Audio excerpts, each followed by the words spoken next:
Thank you, Thank you, snowboarding. snowboarding. Hey friends, how you doing? My name is Chris Cracknell. You are listening to Thank You Snowboarding after the start by The Offspring. This is the podcast that is all about UK snowboard culture and history.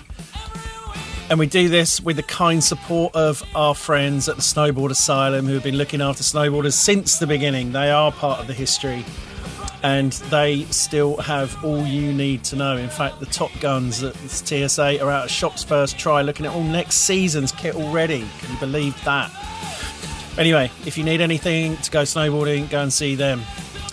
Right, this episode, haven't got a long intro on this one. This track by The Offspring is not a long song, but you can't hear this song without thinking about snowboarding. And it was picked by our guest this week, Chris Carr, who is someone that I've known probably for about 30 years. And it isn't until recently that we've actually started having conversations, really. Out at spring break, we had a few chats. He gave us a lift up the hill a couple of times. Him and his crew that he works with at Canoe.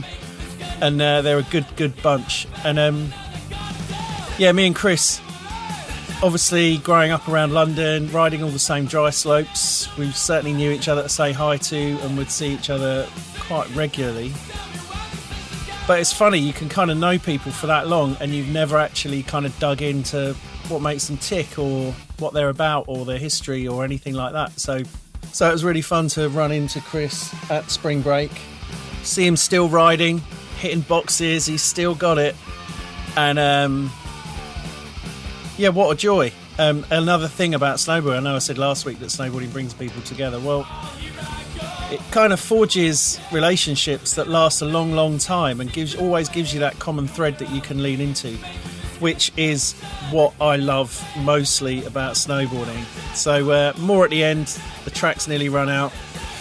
Let's get into it. Big long chat with Chris Carr. I got a bit nervous about doing this, right? Because I thought, I'm going to not remember anything. I'm not very good with dates. I'm going to get confused. I don't know when I did what, who I did it with. Yeah. You know, I remember I was chatting with Danny Burrows not that long ago, and he talked about going to New Zealand.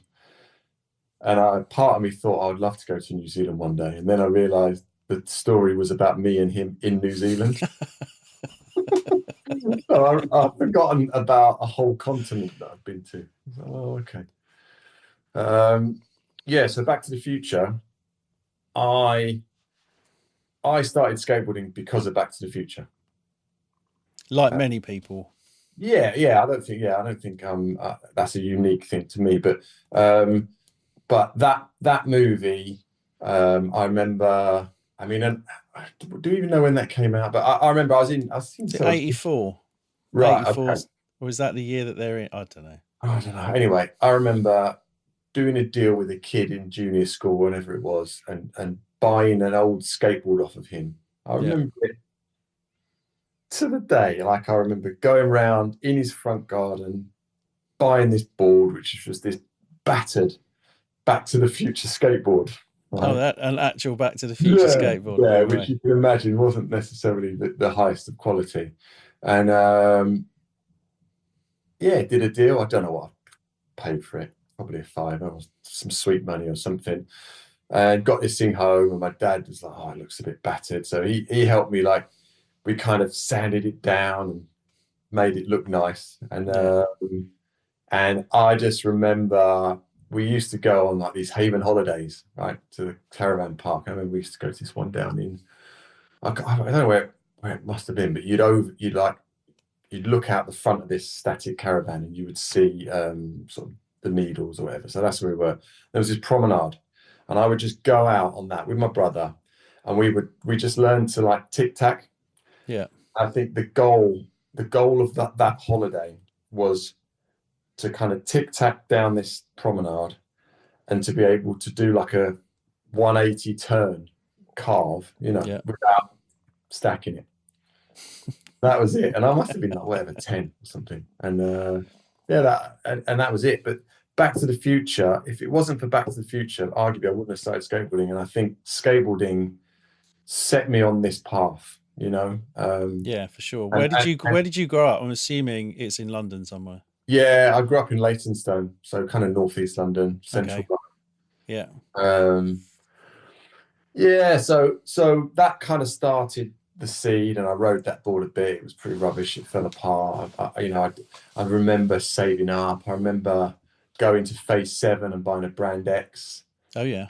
I can't now, whether this is me romanticizing it, but I'm pretty sure it would have been Joe Burlow that sold me it. Like if I remember, 100% it would have been Joe like Burlow. what he looks like. It's like, yeah, I kind of remember that, and Yeah. and I rode the Brand X, and I just got into it. I loved it, and actually, when you listen to all of the Thank You Snowboardings, there's so many common threads, and it's so nice. And I think you and I have had a few chats, haven't we? Where we can go into not seeing each other for ages, and then seeing we had that where we kept literally, it was like we were stalking each other, right? But just there's all these common threads and all these things about the way your mind works, and I some of it rings true. School was fine. I was really sporty. I liked certain sports. I was a bit more individual. I did more athletics, or I ended up doing a bit of hockey, and I was good at swimming and all that kind of stuff. I wasn't necessarily a football kid, but I do remember there was only one or two skateboarders in the school. There was myself, there was this kid Neil Smith, there was this other kid Julian Slater, and that was it. There wasn't anywhere to go. There wasn't anything to do. You didn't know how to do anything. You just had to. Everything was trial and error. With skateboarding at that point. See, that was something I wanted to ask you about, just because obviously growing up like in London, one might assume that like things were a bit more accessible because there are scenes and you can get to them sort of relatively easy, maybe. Yeah. Is that the case? It is, but we can talk about this from the snowboarding element as well. But what you can't do is put to sort of today's brain on it, right? Yeah. I didn't know anybody else was skateboarding, or where, obviously you think there must be. And this is that thing where you'd see somebody's shoes and you'd see a little mark on their shoe and you'd be like, oh, well, they're probably a skateboarder. Yeah. You'd be like, oh, shit, have I got the guts to go and talk to that kid? Where are they from? Yeah. Where are they buying this stuff from? So it was accessible, but you just didn't know where anything was. I remember like hearing about Slam, there was a shop in Ilford called Superbike, that apparently sold skateboards. You'd have to just get on a bus and try and. There wasn't Google. You didn't know where anything was. Yeah. If you remember Slam in Neil's Yard, I probably went to Covent Garden half a dozen times before I could even find it. It's like, it's a bit tucked away, isn't it? It's like like Lion, the Witch in the Wardrobe or something. I couldn't find. Yeah. I think once you find it, then you realise, oh yeah, there's a skate park in Romford. We used to skate the Rom on the weekends, or we'd go to South Bank, or we'd do all this stuff. But I don't know. You just don't even know how you found this stuff out, other than just random. I find any of it intimidating. Like I remember going into Slam for the first time and just thinking, man, all these people, they know everything, massively. They must be able to see through me. I'm just in here, I want to buy a t-shirt. But... Do you remember in Slam there was that that chair that was like you go up to the counter on the right hand side, there was like this bungee cord chair thing that people would sit on. Did you ever see that? I don't remember that. And it was like all the cool guys would sit on this bouncy chair. And I remember thinking, oh, maybe one day I'll get to sit on that chair. It's just too intimidating. It was intimidating. But I think that might be the person, because I used to have that in record shops as well. But I don't have that anymore, luckily. I'm not too bothered. There was one of your podcasts recently you spoke about that. I think you just get a bit too old to care, don't you? I suppose, but you still want recognition, and you still want acceptance, don't you? You don't want to make a fool of yourself. But... No, I mean, But then we've got, I I've don't got know how well children I to do that. navigate that. Yeah, I've got children to do that to help me tell me how stupid I am now. So that's fantastic.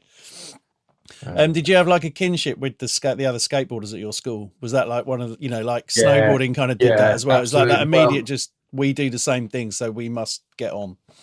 yeah, so my friend Neil, he ended up being one of my best mates at school, and yeah, we would just skateboard all the time, and through like Neil ended up having a few other mates that we'd end up going to skateboard with. There was a bit. He lived in Loughton, I lived in Leytonstone, and I went to school out there, so there was a few different friendship groups. So there was a few more skateboarders. Right. Loughton. So that, I don't know if anyone knows, but that's up the central line, like it's probably 10 miles from my house, right? But so we had a few more mates, but yeah, we would just skateboard all the time. And then while that was all happening, I did have this affinity with snow, right? So we'd always go tobogganing. This is back when there used to be snow. Back when it used to snow. Yeah, so I got really fond memories of like me and my dad and my brother and all my dad's mates. We'd all go tobogganing over at High Beach, right? And we'd do it at night. We'd strap torches to our heads. We had all these, like my dad and all his mates had such crazy schemes, right? So we were just toboggan all the time. And then at school, I managed to get on like a ski trip, I think when I was 12. Yeah. Which I absolutely loved, like me and my dad and my brother. We'd often watch Ski Sunday and stuff like that. So I knew about the mountains. It wasn't massively accessible. Like we weren't like a rich family, but we could save up. The school would have a scheme. You'd put your money in and you'd get to go skiing now and again. So I managed to go on this trip when I was 12.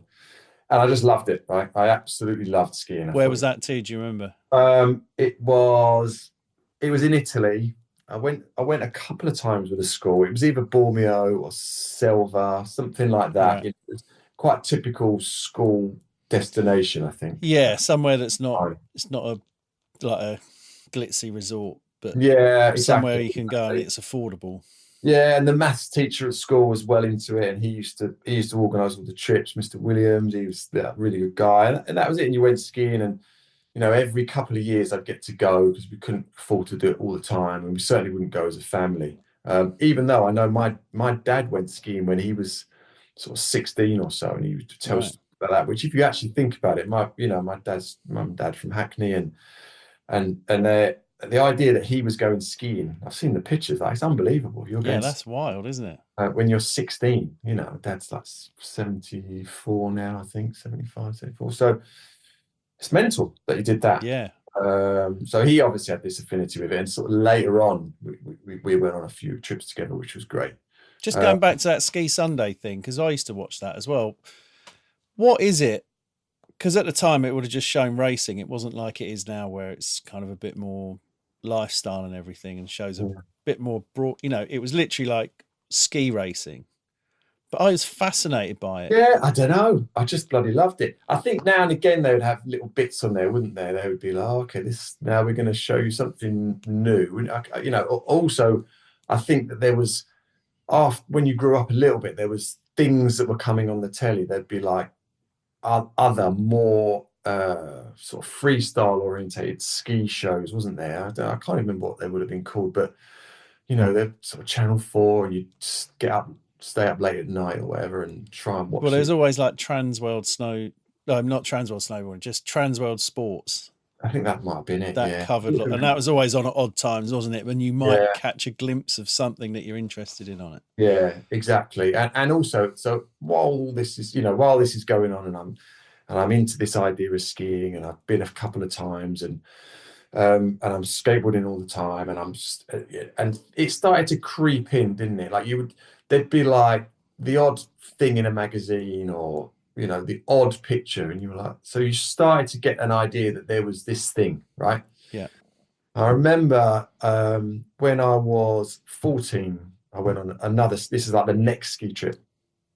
At that point, I've been skateboarding doing my tic-tacs, on my skateboard, and we'd hired our skis, and there was, in the ski shop we'd hired from, there was snowboards, right? And when I say snowboards, they were they were just massive skis with lumps of metal and whatever, right? And I remember seeing them, and it was just, it's almost like I made it my mission to badger the Mr. Williams, the maths teacher, to let us have a go on snowboarding. I just was incessant, right? I just badgered him the entire week. Yeah. So that it got to the last day. He agreed on the morning of the last day. I'd kind of cajoled a bunch of my mates, right? We got like 4 or 5 of us, and we'd managed to persuade him to. It must have been the entire fleet of the entire resort, right? There weren't any snowboarders, and there was only these like random snowballs on the wall, and the one I rode. Anyway, I persuaded him. We gave our skis back. We got these boards, and we had like half an hour to practice, and then our instructor was going to turn up and take us on a snowboard lesson. Right. And these things, it's all the same ski boots. You're just clicking it in, and it had basically no tail uplift from what I can remember. I do remember it. It was just white. There was no graphic. Can't remember what the base color was. There was certainly no brand name or anything on it, the one that I had. Yeah. I knew I was goofy because of skateboarding, so that was fine. And we just went to this little kind of bunny hill. Just had to figure it out, like really quickly, because we were going on a lesson. Yeah, yeah. And that was it. We just did a couple of hours snowboarding, and I was in. That was it. Yeah, that was enough. Yeah, that was it. I was in, and got back. I was like, gonna do this. Got to do this again. And it was just by any means necessary. I had a job. I was working in Boots the Chemist at the weekends. I worked in Boots the Chemist in Bexley man, Heath. I was on the film counter, just selling films and batteries and what have you, and just saving up. And I managed to save up enough money to buy a board. I don't even know at this point. There must have been a few magazines must have come out, because I remember I got my dad to drive me to SS20 where I rung them up, and they'd said that they had some secondhand boards. Yeah. I ended up buying a Sims half pipe, Terry Nice. Kibble or something, 1625, the off day Furno, right, with the red Sims bindings. Nice. Bought them. Didn't have any other money. Didn't have any boots. Didn't know what to do. Took the bindings into CDT. Adapted them so I could get my ski boots to fit. Of course, yeah. Extending the clip things, take the high backs out. So I just rode that in hard boots for quite a while until I could save up and get some soft boots. When you say you were riding it, where were you riding it? Right, actually, yeah. So that's a good segue, actually. So it was just dry slope, right? So there was near me, there was 2 dry slopes. There was Harlow, of course. There was Beckton, or Beckton Alps. The Beckton Alps. Let's give it its full name. Yeah. And I'd been to Harlow a couple of times skiing, but it was really tiny. Harlow, it was just dead straight. Yeah. Really, really tiny. So we didn't bother with that. And I think, again, this is all, I don't know how old I am at this point. I'm probably 15, 16. Yeah. Persuade my mum and dad, can you take me down to Beckton? You're ringing them up. Again, there's no internet. There's no way you can do this. So ring them up. Can I come? Can I use this board? And then they're just, can you use it? And obviously I'm just lying. Yeah, I'm fine. I'm really good. Just saying anything. Get there. I've used the button lift before. Yeah, all the time. Never done that before, and just persuaded them. Got on the board, got on the slope, and just started to ride dry slope. I don't know if you remember Beckton, but they had if you're looking up at the slope on the left-hand side, they had loads of moguls. Yeah.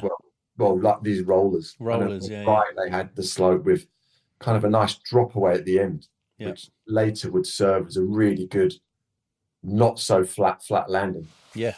For a ramp. So, and that was kind of it. So it'd be, I'd kind of dragged Neil along, my mate skateboarding, Neil Smith. He was riding as well. And we were just doing it together, and kind of did it a bit first, and he'd got into it, and he'd bought a board, I'd bought a board, and we were just riding these old boards around and jumping off moguls, thinking we were cool, and that went on for probably a year.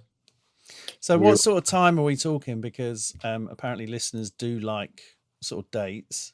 Yeah, and I'm going to assume we're a similar age.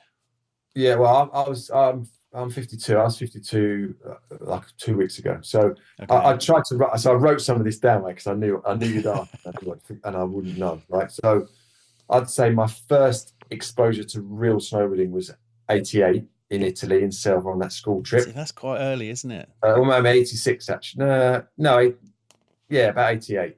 Yeah. Then I would say Beckton was probably 90. 1990. Okay. I'm just trying to relate that to where. Yeah, 990. I would say that was me on Dave Furno's board. Yeah. Trying to do jumps, grabbing indie with Technica hard boots on, and but loving it. It was absolutely, I loved it. So then it was always about the next upgrade. It was like, well, so what? I need soft boots. And I remember, it's just funny what things stick in your mind. So I remember going to Slam, because they had the odd bit of snowboarding stuff in Slam. There was nowhere else to go to see. I don't think I'd have to ask sort of Jeremy or whatever. But I don't know when TSA actually started, but. Well, I don't know that Jeremy was there at the beginning. No, well, it was Martin Drayton, and we'll get to that, yeah, because I've got some good stuff about that. But I think the other interesting thing is taking that pilgrimage down to Oxford to SS20, because that was something me and my brother did as well. Yeah. So there couldn't have been anywhere decent to buy kit. No. Anywhere closer, really. You needed somewhere where you could ring them up and talk to somebody who knew more than you, right? So I must have rung them up, and I must have got through to Dave Furno, and he said, "Oh, I've got this board coming," and then I probably said, "Will it fit?" And he probably said, "Yes." Now it was a bit big, but you'll grow into it. Yeah, so I remember seeing a pair of. Do you remember OK snowboard boots? Do you remember them? Yeah, well, I remember the name. Yeah. Yeah, so I remember there was a pair of OKs in Slam, and they were extortionately expensive. And I remember looking at them. That's what I really wanted, right? Those boots. Not because they were going to be the right thing for me. It's just because I don't think I'd not seen any other soft boot anywhere with my own eyes, right? Yeah, so they were ones. Now, obviously, I just couldn't get them, couldn't afford them, didn't get them. And then I remember the Pro Zones came out. Right. If you remember them. I don't remember them, no. You're not? Oh, my God. Right, so they were just glorified wellies, right, that were masquerading as snowboard boots. And they had zero padding in them whatsoever. But they were soft boots, right? Yeah. So I bought them. Neil bought them. Everyone seemed to have these things called Pro Zones, and I remember, I think I went on a snowboard trip with Neil's family, and we got the train to where did we get the train to? Zelamzee, right? That was where I first went skiing with the school, actually. Yeah, so we went there, and we rode Capri and rode there, but after 1 or 2 days, the foot pain was so bad from the Sims bindings, which were just, I don't know if you remember them. They were just like these red. Yeah, I do remember them. With no padding, going straight onto these pseudo soft boots that would, they were just, there was nothing there, right? Yeah.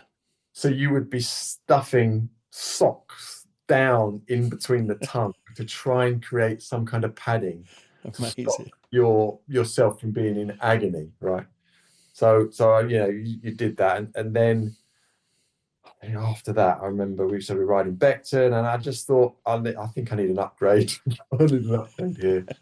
So again, still, I don't know if I was might have been working in Halfords at that point, trying to get a bit more money. Boots wasn't cutting it. And I managed to get the money to buy a Burton Air 6-1. And the black top sheet. No, the year before that blue one. Yeah. And I bought it because I saw Jeff Brushy on it in an advert, and I'd get the buyer's guide. So at this point, as things have gone on a little bit now. Yeah, So yeah. I'm buying Transworld from Slam. I'm reading it cover to cover. The buyer's guide's come out, which was obviously such a help, and I was just like, I don't know whether I've had foresight to think who's my size, get that board, or whether Right. I just thought, get the buyer's guide. Jeff Brushy was amazing, and I might have seen a few videos at that point, like Scream of Consciousness or something like that from Burton and Blizzard of Ours before that, obviously. But from the first snowboard movie I really remember was Scream of Consciousness, and he was good in that movie. And I was like, right, I obviously just need to buy that board because he can do that stuff on it, so it will make me do that stuff. Yeah, of course. That is exactly what a pro model's for, right? Yeah, well, but at that point, No, but that's what these things are, aren't they? They think if I get that, I can do that. Yeah. So I went into Slam, and this is where I will have met Andy Holmes. I don't know if you know Andy Holmes or heard of him. The name rings a bell. I've probably met him. He's just, at that time as well. He just, for me, Andy knew everything, and he's such a calm, clear voice. So I remember going into Slam, and I'm just this little kid, totally intimidated by it all, and I'd seen some snowboard stuff, and I just started talking to him. I said, I want this board. Maybe I took the magazine, and he was just like, yeah, we can get you that. I was like, oh, okay. He's like, we'll just order it. I was like, oh, okay. And it was probably as much as that, Yeah. He ordered it, and then maybe I just went back a month later, and the board was there, handed over my money, and I'd got this proper snowboard now, and just Becton was ramping up. Well, not even ramping up. We're on the moguls. We wanted ramps. So again, this is still only me and Neil, and I think at that point maybe our friend Ian, who was like a family friend, he kind of got into it as well. So there was 3 of us. Yeah. So we were just petitioning them. Can we come on? Can we come on? Can we we want to build a ramp, right? And I think all this is going on at this point. Hillingdon's probably happening already, right? Yeah. I don't know that Hillingdon even exists at this point.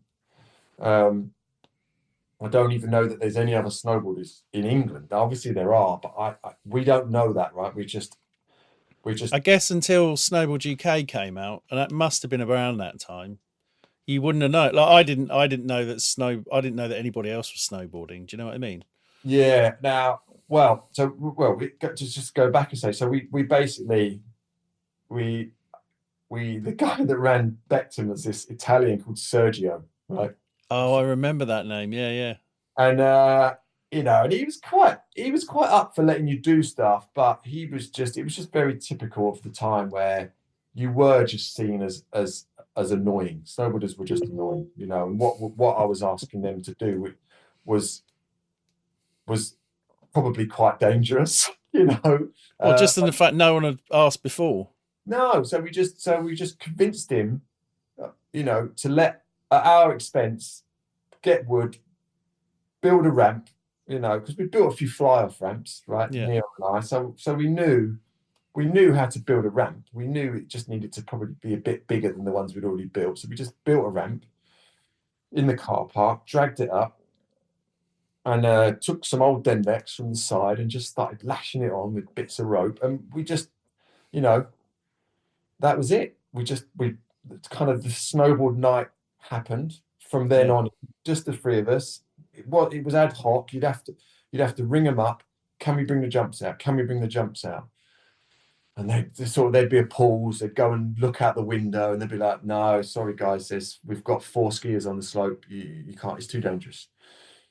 Wait an hour." Or you'd get there. They might have said it was okay. You'd get there. Some people had turned up on skis, so you weren't allowed. You had to wait till they would leave quickly. Pull the jumps out. You might ride for half an hour. Right. Again, and all this. There wasn't any money, so we were working in the boot room to get free skiing. Well, you were working in the boot room, fitting skis on the chance that skiers wouldn't turn up, so you could then drag the ramps out and go and hit the kickers. Yeah.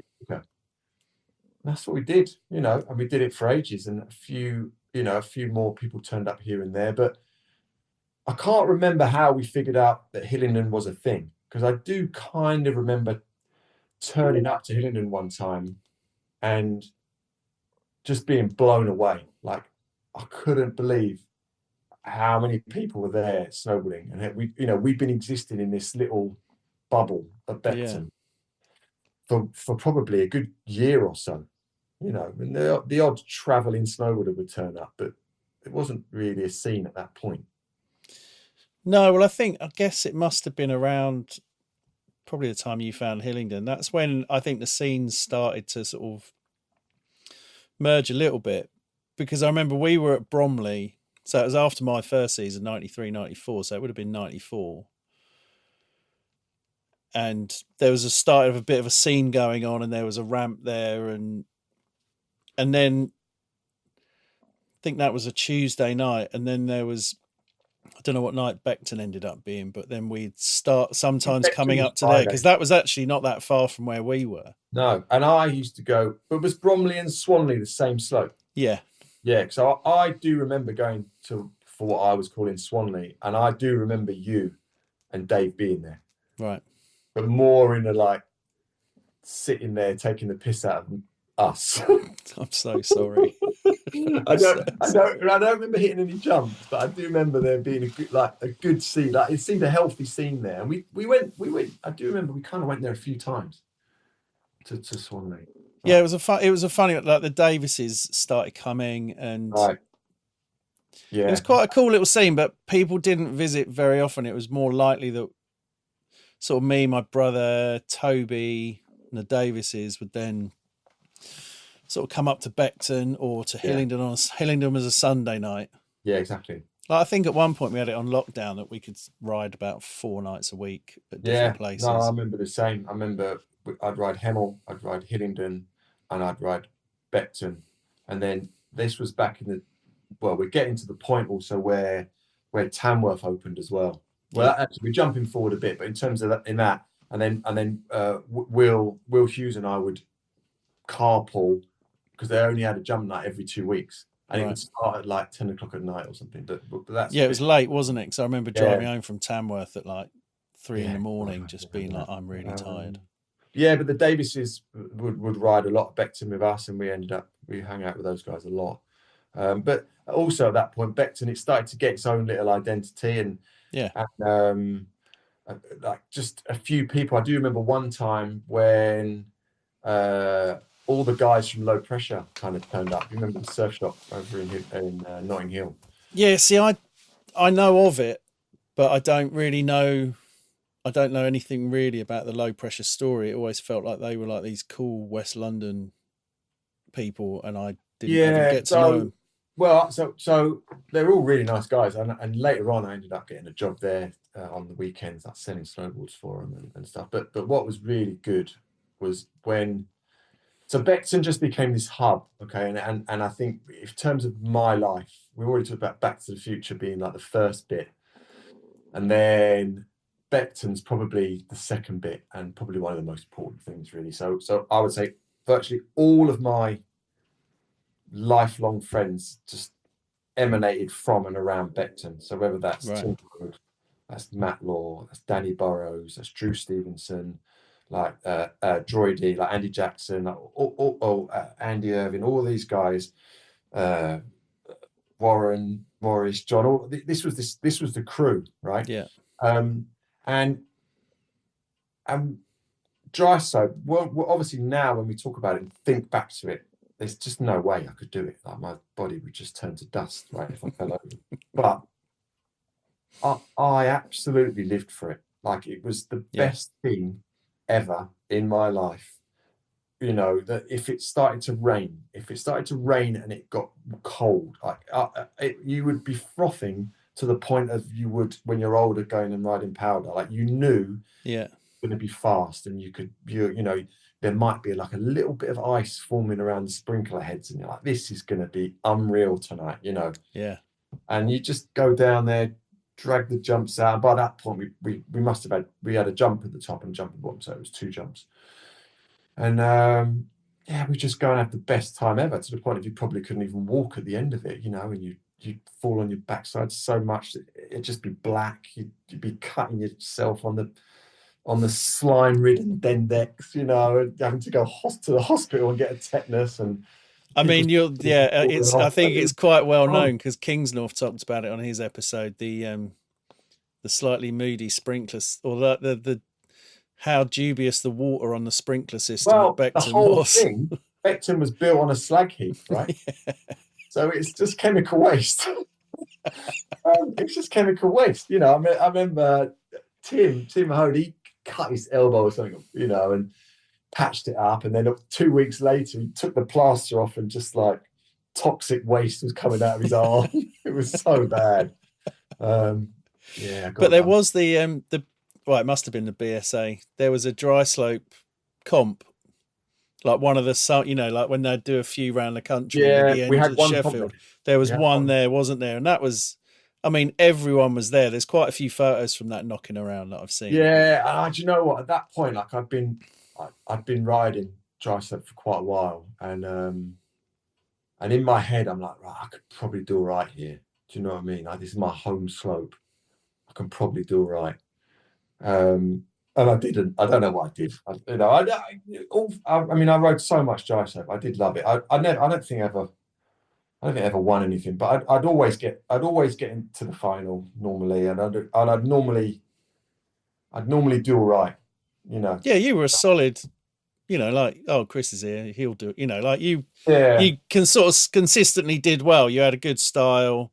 Yeah. You had some tricks. You looked good when you're doing them. Like, that was standard. Yeah, it's good. It's nice to hear, because you don't know, do you? But I do, I do remember just trying my hardest to do all right, and I suppose that's one of my traits, if you like. I'm quite competitive in myself, like I don't want to beat you. I just want to make sure that I do the best thing that I know I can do. And if I don't perform, or if I didn't perform to the level that my expectation was, then I would get quite bummed out by it. Yeah, but I mean, I think the snow, like certainly the dry slope comps, it felt more like that was the reason, just to get a whole bunch of people together, rather than, I don't think anyone was out to, do you know what I mean? I don't think anyone was out to win. Everyone just wanted to sort of do their best for them. Do you know what I mean? It was a bit of more individual, and it wasn't against other people. No, well, but this is, again, it's a common theme in something there, because I definitely wanted to win, right? But I also didn't want to beat anyone. If that makes sense. Like I didn't want to win at the expense of somebody else. Yeah. I wanted to be as good as I could be. Yeah.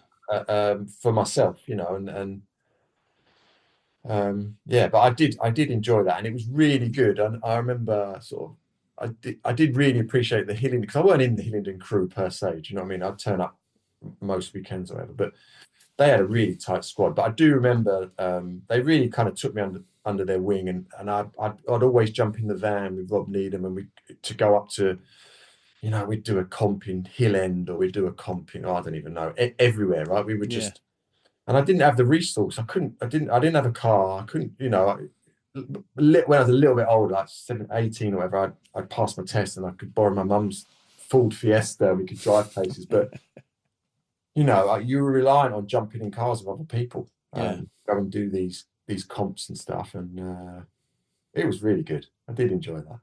It was good times. Just thinking about, like, traveling around London with a snow, but did you used to use public transport, or? So when I was riding Beckton, I started riding maybe when I was 16 or 17 at Beckton. And we started off, we'd get a lift off my mum or whatever. I don't really remember getting, it's quite hard to get to Beckton from my house. It's not very far. It's like a 15-minute drive. Yeah, but it's you can't get not there. In the direction of travel, no, is it? You can't get there, right? So, but my friend Neil, he passed his test really quickly, and I think he's a little bit older. We're the same year, but I'd just get a lift off Neil. Yeah. And then I'd pass, and then we take it in turns. I would just turn up in the Fiesta, And so yeah, I didn't really need to. I remember getting the train to Hillingdon a few times, but again, by the time we clocked that Hillingdon was a thing, there was probably 3 or 4 of us. So Yeah. my friend Anne would drive, I would drive, like maybe, I don't know. There was a few different cars that we were able to jump in and get over there. Yeah, no, the reason I asked that is just because of, obviously at the time, snowboards were quite an unusual thing.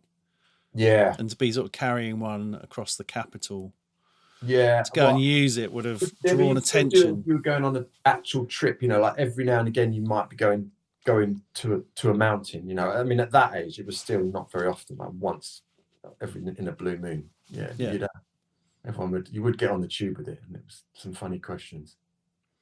But I mean, when did you get hooked up with Morrow and all your other sponsors? Because I'm just thinking about seeing you at Sheffield, and that must be like 96 or 97 or something, and you were definitely on Morrow at that point, because I remember like the Todd Richards.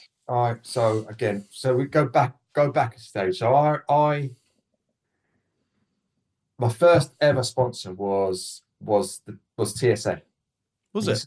Yeah, when they had their shop in Southampton Road, directly opposite the shop they've got now. Yeah. And I was riding at Hillingdon, and Martin Drayton came up to me after I think it was just a normal session. And he's like, "Oh, hello, I'm Martin, and would you?" And I don't know if I even knew him at that point, but maybe I did. It seems crazy that I hadn't gone into TSA at that point. I must have done. Yeah. But he just came up to me and said, "Oh, we'd like to sponsor you. We'd like to put you on the flow. Like, And I was obviously, yeah, amazing. I'd absolutely love that. And at that time, I was riding the Brushy that I bought second hand, and I think later on I deduced I bought it off Andy Silver, right? So I bought this second hand Brushy. Which one? Trout. The Trout. Yeah. Nice. And I actually snapped it, right, which was a real bummer. I snapped it, and then I warrantied it and got a new one for free. And as the new one for free turned up, because I'd lost my receipt or whatever, I got a free Brushy, which was the next season's one, the graffiti one. Oh, nice. But in that little crossover is when Martin had said, "Do you want to come ride for TSA? So just come to the store and you can get a set of boots and bindings, whatever you want." Yeah. So I turned up at the store. Martin wasn't there, but Simon Nichols was there. Oh, So I remember Simon Nichols chatting to him, and him just talking me through stuff. And this is the second time that this whole see someone on a cool board, get that board to try and be as good as them scenario. Yeah. So in that previous summer, Steve Bailey was riding the Burton Yes No Ouija board. Remember that? Of course, yeah. And he was doing shifties on them. Yeah. And I don't know what you first. When I first saw Steve Bailey do a shifty, it absolutely blew my mind. Right, I couldn't comprehend what was happening. Right, and only to be beaten by like a Welling Garden City comp that actually. You posted something on your Instagram the other day, which was Danny Wheeler doing like a really boned out indie or something. Yeah. I am 99% sure that was at Welling Garden City, and I'd gone to that comp, on my Burton Air 6.1 because I could do 360s off a mogul at Beckton. So I kind of thought I was all right. Thought you were I turned up there, and Danny was doing that. Steve Bailey and Chris Moran were there. And they were going probably about 8 foot high off these ramps, right? And they were doing backside 180s. And that blew the idea that you could land going backwards from that high. Chris was on a Santa Cruz. I can't remember. I think Steve was on a Kemper. Yeah. It's mental. I can't remember dates, but I can remember exactly what board he was on Santa Cruz. Of course, yeah. Out on the front. Yeah. I just couldn't believe it. I couldn't believe they were landing backwards. It's just frightening. And I was back to the drawing board for me. So that's when I probably went back and thought, right, we need to get the jigsaw out and build a ramp at Beckton because it's not cutting the mustard on these. Now anyway, back to the TSA. So I just went in and I said, I want that Burton yes no board. Yeah. Steve Bailey had it. I want that, and I got that, and the bindings were amazing. They had little metal buckles, so I rode that for TSA for a year, or maybe a year, and then I remember getting on Morrow. Was at the Morrow Jam, and again I must have done all right on that board. I didn't win anything normally. I might, if I'm lucky, I'd get the top 3 or something like that. But anyway, must have done all right.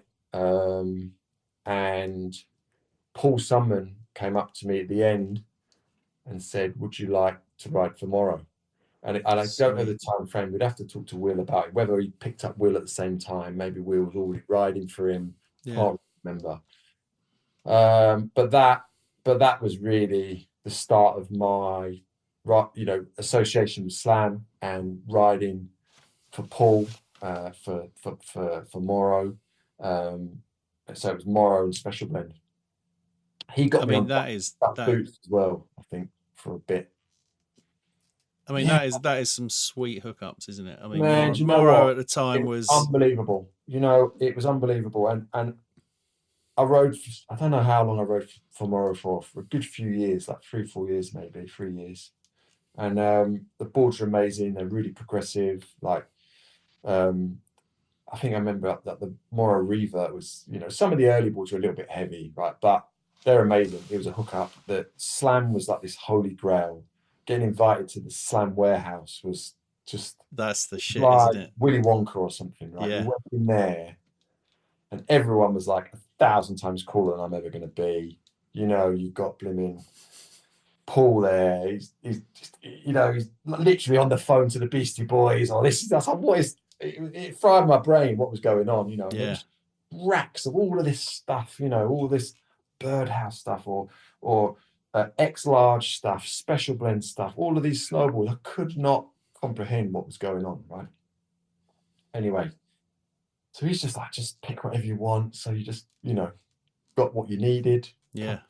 Just your jacket and pants and all that kind of stuff. And then that was it.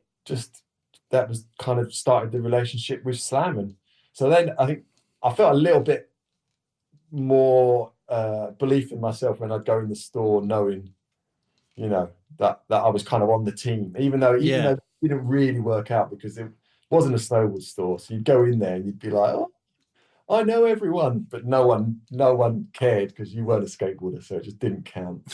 It did not count. It still didn't count. Didn't count. No, it didn't count. But I mean, sort of actually living in London and then being able to go at Slam to see your sponsors, because there was such a good crew of people down there. Do you know what I mean? Like, It wasn't just it's a warehouse with some stuff in it. It had, there were good people doing interesting things all around it as well. Well, exactly, and you don't really know that till you get a bit older. And now, when you're meeting people or you're seeing the people that you saw in that Slam warehouse, in the little mezzanine above it, like Russell Taylor, Sophia, all these people that were building brands like Holmes that then went on to do, Silas, that then went on to do Aries and all these, everyone was so talented and so like on it, and to be let into that world and have a little glimpse of it. Thinking about it now, I was really lucky to see all that and to I was going to say be involved. I wasn't involved in it, was I? I was just getting a snowboard and going and doing some jumps, but just to be around it, and Paul really looked after me and Will. Like anything we needed, we got. He took us on trips. He'd always take us out to the British champs. He really I can't remember. I kind of need to catch up with Paul because in the end I ended up leaving Morrow for another brand. Because I thought it would benefit my inverted commas career, and it didn't really. But I kind of do regret that. Like I do regret making him. I think he was quite let down when I left. Right. I didn't really want him to feel like that. Yeah. But I mean, at the time, he had like you, Will, Matt Davis. I mean, that's a Yeah, solid. and then That's I a think solid team. Andy Davis was also on the Movement or whatever that other brand was. Yeah. Yeah, but you know what? Me and Will, real early on when we were snowboarding, we snowboarded a lot together. We wouldn't really snowboard that much dry set together other than Hillingdon, but we would always go on trips together, and we would always go because of that. Then it moved on a little bit, and all the guys that were sort of low pressure linked, Yeah. that I would then were now my friends. You know, like me and Danny and Joy and Drew. We were just hanging out all the time, and then Drew. I mean, when I first met Drew, he was working for Westminster Council as a gardener. Right? He wasn't. You know, he'd just come out from a season maybe in Canada, or and he just turned up. And he kind of found his tribe in low pressure, and then he found Beckton, and so he had this sort of ready-made gang, if you like, and then he'd managed to get this job on board. Andy Brody, he was already like a graphic designer and desktop publishing. He knew all about that stuff, and he'd got the job as the designer. Yeah. And then when they moved to Austria, after maybe one season or whatever, they moved to Fieberbrunn.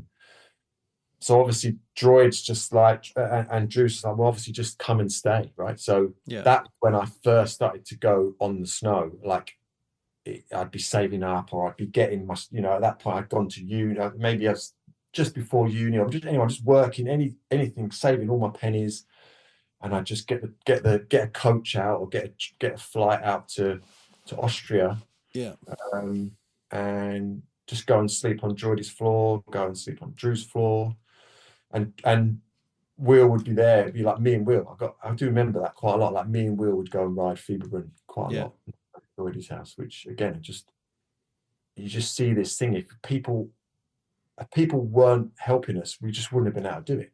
It's just not possible. Whether it's your mum driving you to the dry slope, or Sergio letting you build a ramp and risk your neck and work in the boot room so you can go snowboarding for free. All of this stuff is just people helping you, and you're just in this. You're in it together, aren't you? Yeah, but I mean that's interesting, because I did wonder, because after dry slope, I probably didn't then see you maybe except for British Championships, but I remember vividly seeing you. I think you might have had a yellow helmet and a yellow jacket on up on Hintertux. It must have been maybe one of the board tests or something. Maybe, yeah. The camp, the park was up on the Hintertux Glacier. I remember seeing you there. And the jump was pretty big, and I was struggling to clear it, and you seemed to be right at home. And I just remember thinking, "Oh, you got a lot better. Like you've obviously done some snowboarding." I really liked that jump. So we're in the slight prep for this chat. I was like, I couldn't really remember how many seasons I'd done. I couldn't, and I knew my first season. Sorry, I'm going back and forth a bit. So I'd done my A-levels, I'd gone to do a foundation, and then I'm now on a degree course, right? Now I'm studying furniture, product design, and still hanging out with everyone, still doing dry stuff all the time. But the good thing about going to uni is, well, and I lived at home, right? So because there wasn't spare money, right? Really, yeah. So I lived at home, but I could get a student loan. Yeah, good old student loans. What would any self-respecting early adopter do with student loan money? Clearly, I'm just going to go snowboarding with this money, right? Yeah. So I just got every single loan I could. And the first year of uni, which again was probably 93, I had a season pass for Avoriaz. Did you? Yeah, I had a season pass for Avoriaz, and I would just go and sleep in Stuart Horner's apartment. So Will would often be there. I'm sure he was there. I'd be there. Dave Carr would probably be there. There's just a bunch of people in this apartment, right? And it was one of those typical French apartments, which are probably the same size as the room we're in right now. And there was just like multiple bunk beds, little double bed in the side. I remember having slept on the floor in the bathroom. You just sleep anywhere, right?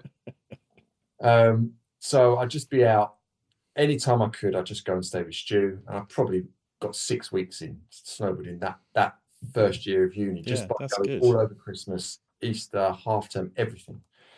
And that was when I really started to sort of enjoy it and start to get my head around snowboarding a little bit. Yeah. But at the same time, I was still way better on dry slope than I was on snow. Like it were like two different things at that point. I think in my head, I couldn't hit jumps or anything on the snow that well.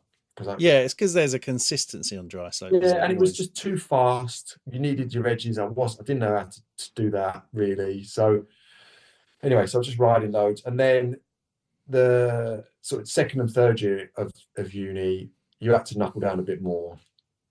I think the second year that was when onboard had started, and I went on a trip with Drew. Drew and I went over to like Colorado, and I went and hung out with a load of his mates out there for a couple of weeks with the loan money. And third year, maybe I didn't do that much snowboarding, but at that point, I was managing to get some coverage. I was, and I think because of the low pressure hookup, there was a few magazine things were coming in, and there was this one opportunity from ID magazine. The guy that owned that, Terry Richardson, he was working he did a lot of photography, and he was a photographer, and he did this brand. He worked on Fire and Ice, that kind of bougie ski brand, right? Oh yeah. And they somehow got in touch with me and said, we want to do this trip to Iceland. Do you want to come on this trip, right? And I'm like, well, it sounds weird, but they we're going to do this. You got to wear, basically we'll give you all your clothes to wear, and we're not shooting a catalog. You're just going to go to Iceland, wear these clothes, and we'll just be taking photos, and we'll be going snowboarding, we'll be going in the hot pools, we'll be riding skidoos and doing all this stuff. Right. So I was like, okay, well, this sounds all right, doesn't it? Free trip to Iceland. Yeah, it's worth it. So I just went on that trip, and there was a couple of snowboarders on it. So Reto Lam was on it, and he was part of the brand or sponsored by him or something. So obviously I met Reto Lam, and Steve Clarkson was on it. And I don't know if you're aware of Steve Clarkson, but he was sort of king of the hill, Alaska. Yeah, he was a big mountain, gnarly guy, non-stop for years, right? Yeah. Anyway, we all got on. I really leveled with them quite quickly to the fact that I was totally shit and probably shouldn't be here in their company.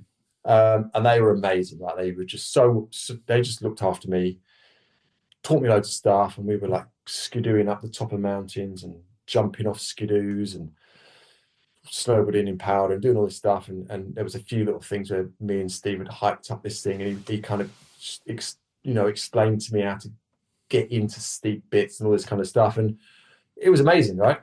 Yeah, what an experience. And towards the end, he was like, well, if ever you want a job, I've got a store, and you can come and work in my store if you want to come snowboarding. I was like, oh, that sounds amazing. Where is it? Okay, it's in Mammoth in California. I was like, wow, this sounds good, right? So I got his number, went back, finished uni.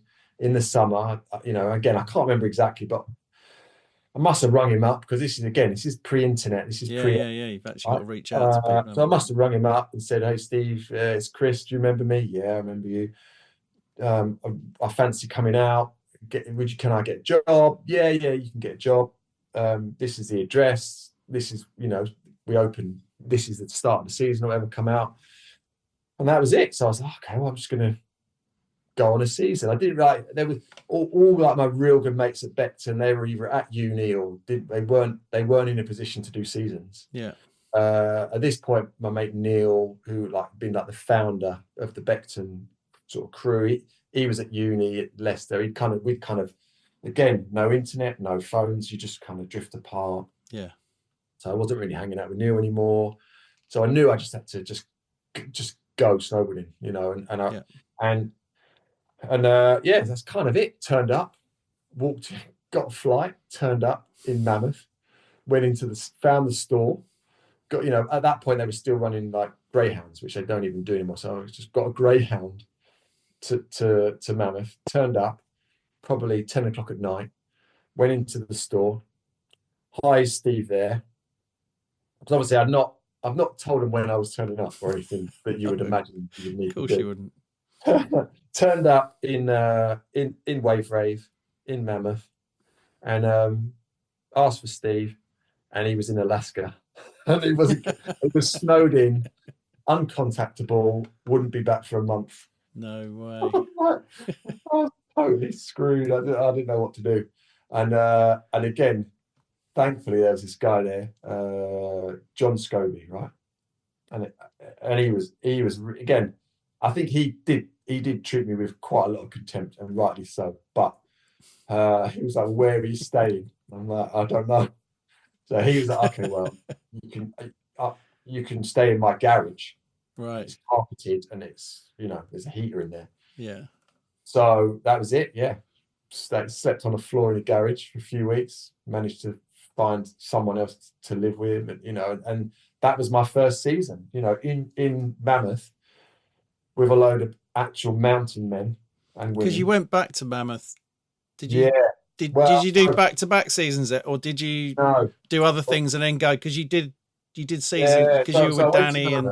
I went to Mammoth and realised I was completely shit at snowboarding and needed to really learn how to do it quickly. And I was working in the store all the time, but I was also riding quite a lot of pipe and getting like hitchhiking over to June Mountain, and I was really into that. Like, I just loved hiking the pipe, and for what, you know, for what they were then, and they're not like they are now. These things, you know, if you could imagine whatever, you know, if you go to a baby park, that's what the pipes were like then. Right? Yeah. We were riding pipe a lot. I did a comp. I did like a USASA or whatever it's called. I remember doing that and come like top 5 or something in the pipe. No way. Check Again, you. I was like, oh, okay. I was all right. Did that. And then, you know, I'm still on Morrow at that point, but that was so bad. Like, I remember going into that store, you know, and had all the new kit. And they're like, "What? How's this kid got this new kit?" And I was pretty embarrassed, because they were all, you know, the shop kids were like 5 times better than I'd ever be, you know. Yeah. And I've got all this new stuff.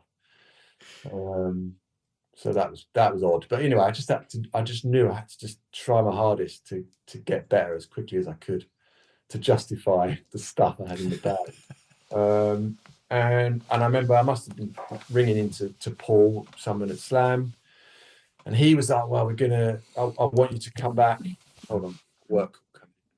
Cancel that. I spoke to him, and he's like, "Yeah, I want to take you to the Brits, British champs. Are you going to be back?" And again, this all sounds crazy now, because the Brits would have been probably early April, late March, April. Yeah. And I was in a place where I could have snowboarded there till end of May. Yeah. So I was cut short my season-ish, come back, gone to the Brits. And I remember that the level was high, man. Steve Bailey was, you know, was really good. Chris Moran was really, really good. And I just wasn't really up to scratch on the jumps, you know, and the half pipe and stuff. I probably did all right, you know, but those guys were just another level. But something I think I had got better at in Mammoth was riding quite quickly. Right. Yeah. So I was doing the border cross, and I was just doing all right.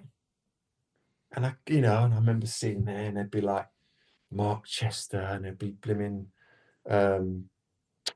Doug Foden, and you know, James, I'm sure Stentley will have been there. All of these people that I already knew about. I knew these guys are really good, really fast, did not mess around. Like, they're not going to think twice.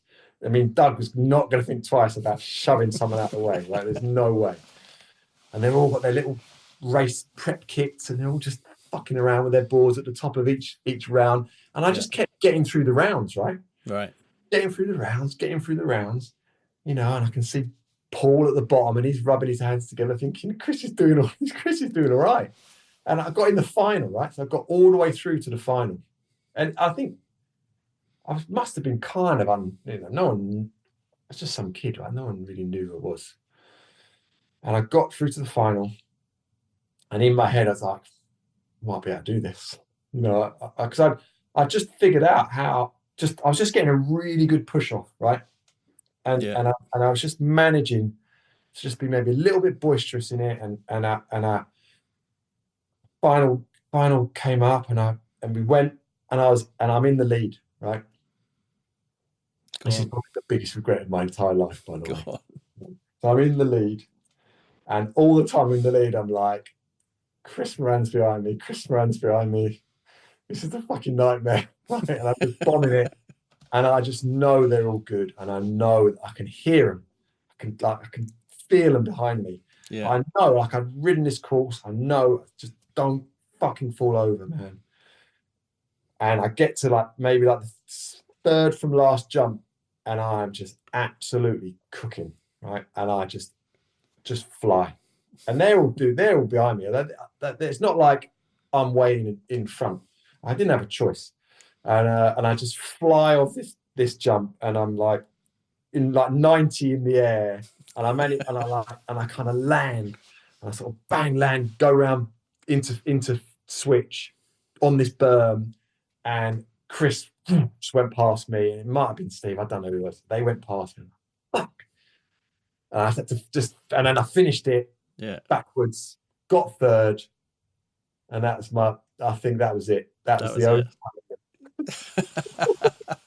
I think I won like a rail jam in marathon or something. But God, imagine if I'd have just not fallen over. Imagine if you'd not fallen over.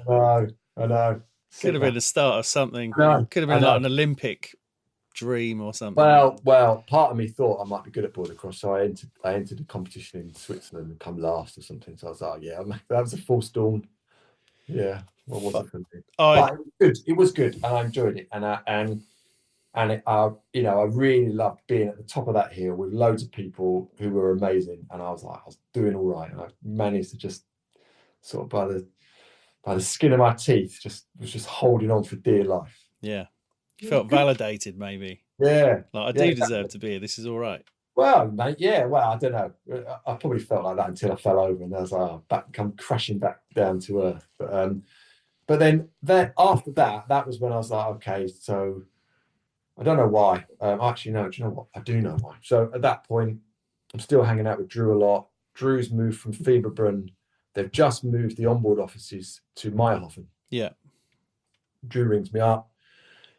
He's like, what are you doing next season? It's like, I don't know. Maybe America again. I don't know. He's like, you should come to Meyerhofen. And I was like, I've never heard of it. Sounds weird. He's like, no, it's amazing. It's really good. It doesn't look it when you get here, because you've got to get the pen. You got to get the Penkin lift up. You go to a plateau, don't you? If everybody's ridden Meyerhofen, you go to a plateau, then you see the mountain. But if you're in the town, there's nothing to see. Yeah, there's no runs down to the town, is there? No, not unless you go to the side of the mountain, right? Warburg. So I remember I got a flight out there, which sounds quite bougie that I did this, but I got a flight out in the summer to check it out, talk to Drew, and see if I could find somewhere to stay. Did that. I think Pierre, who was one of the guys on board, he was living up near Gerlos. He had a house with a basement, so I agreed to rent that on the premise that I could get some other people to come with me. Yeah. Drew, I just remember standing where the Penkin is, where the Penkin lift is now. It wasn't like that. It was a bit set back, and it was like a bit more of an old-fashioned lift. But I do remember that onboard office was underneath that, and Drew would be pointing up, effectively to the sky, saying the mountain's up there. It's really good. And I just took his word for it. I don't know. I just thought, okay, well, I'm sure this Aussie knows all about it. So, but that's quite an interesting move, isn't it? Because I think at the time, the general consensus was everyone was in France. Like everyone was seasoning in France, in Chamonix, Bourg, or the Three Valleys. Like that's where everyone was. Yeah, exactly that. And again, listening to all of the chats that you've been having with people, it's just France centric, right? Yeah. So at this point, like, because we were just on our own. There wasn't any other English. We were, when I turned up and I convinced Tim to do it and a few other people. So we had a little crew, but we weren't really in. We weren't in that French gang. Yeah. So we didn't know anyone. There was just a few kids from Beckton. Yeah. So there was no real affinity or reason for us to go to France. Like, I'd ridden France a bunch, and like I said, I'd done that half season in Avoriaz. Yeah. And I loved it. But I was crashing on people's floors. The apartments were really small. Everyone was paying the rough maths on it were like, you've got 6 people in the room, tiny room. Everyone's paying £1,000 to be in that room. Yeah. And I was paying £1,000, and I had an ensuite.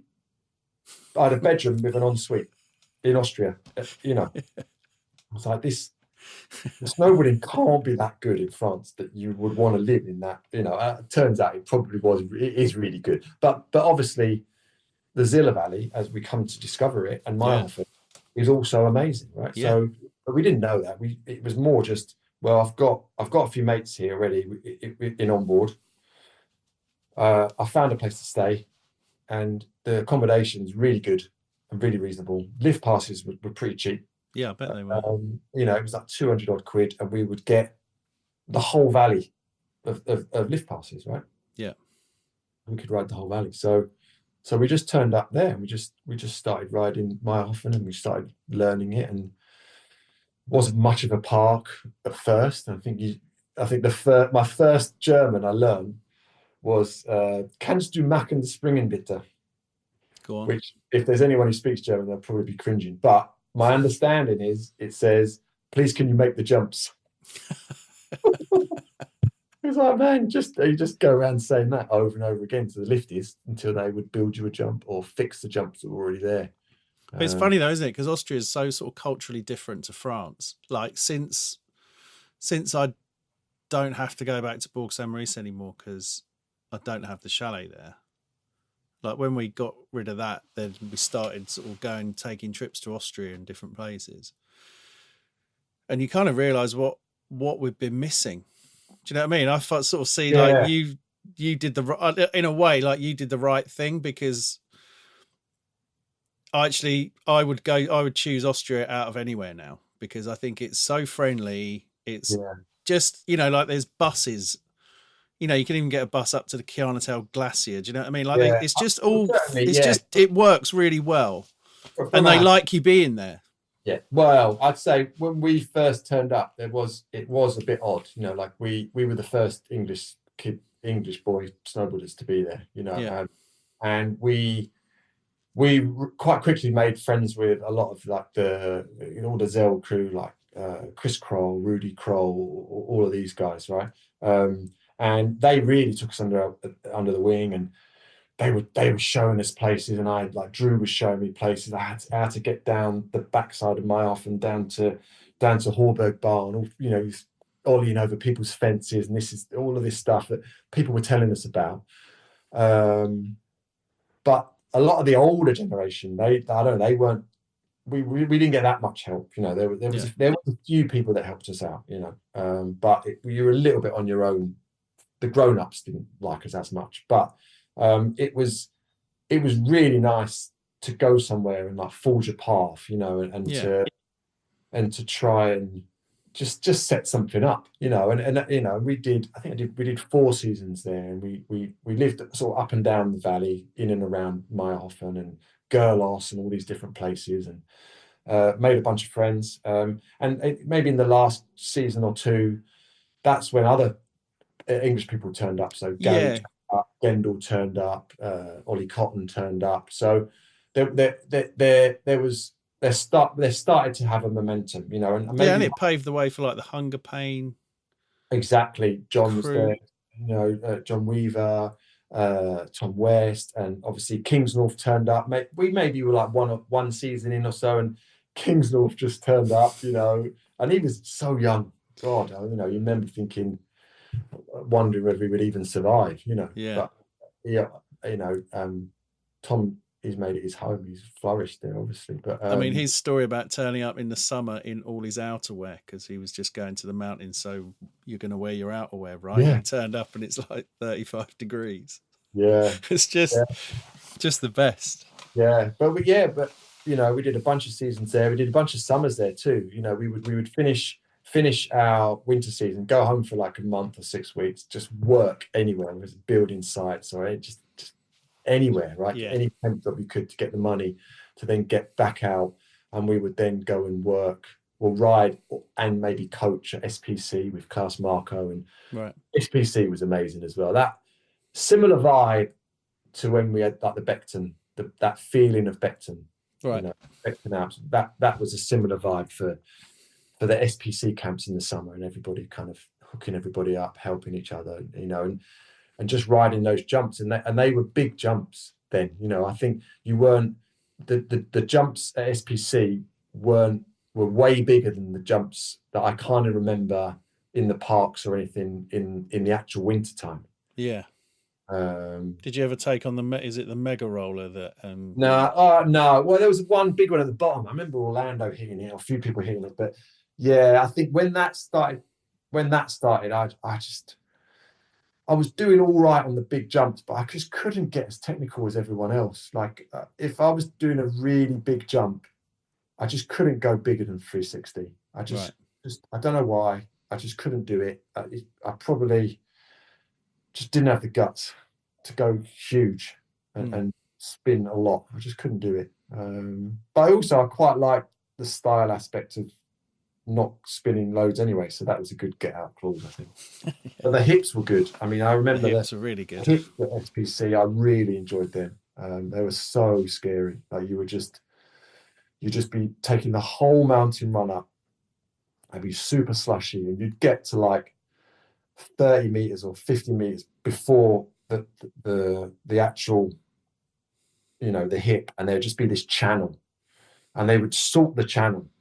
So you'd go from a really grippy snow, and then you'd hit this iced channel, and it was like a luge or something, right? Your ball would just be like just rattling up this thing. You couldn't slow down or get out. It's like once you were in that thing, you were in it. There was no getting out of that channel. But that was good. But it was good because you couldn't chicken out. You just had to hit the hip at the speed you'd chosen for right. But I mean, the SPC hip was a thing of legends, wasn't it? Yeah, it was amazing. I really enjoyed that. It really helped me. That kind of taught me how to ride hips quite well, actually. I think quite like that. Yeah, that was always like my favourite thing to ride.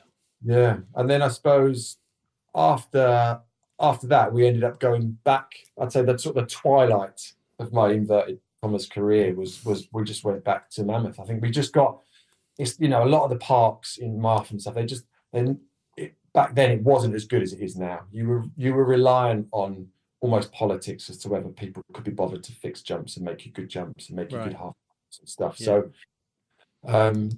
we were like, I think we should just go back to America. It was a bit of a last throw of the dice where a few of us, we just wanted to see if we could just get better, and we just needed some better facilities. So we just thought.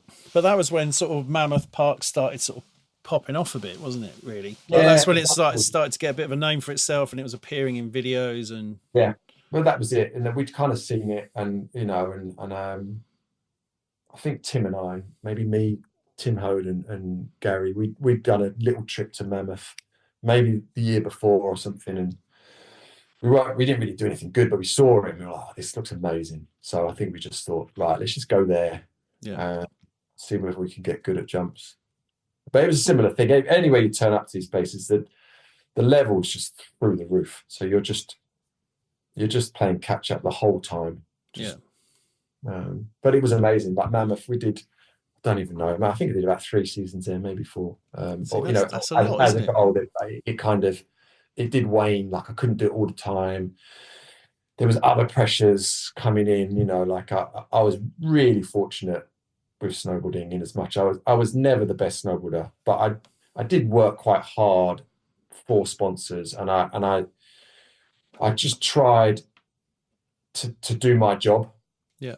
You know what I mean? And just get, if, you know, I knew that I needed to get a certain amount of coverage, you know, wearing a certain amount of things on certain boards to then justify next year's existence, you know, because you were getting a little bit of money, but you weren't getting a lot. You were getting enough just to do the next one, it was just existence living, but you were just getting to travel the world and have a really good time, more or less on someone else's payroll, on the premise that you could just get some stuff in the magazine, you know. Yeah. But I guess that's what has teed you up for what you do now.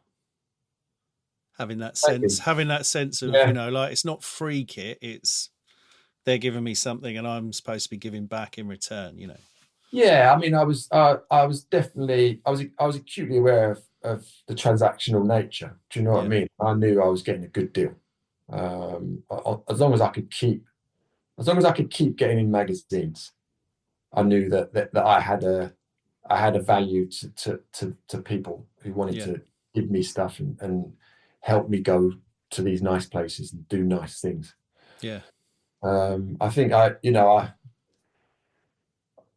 do remember quite consciously thinking, everyone's younger than me and better than me.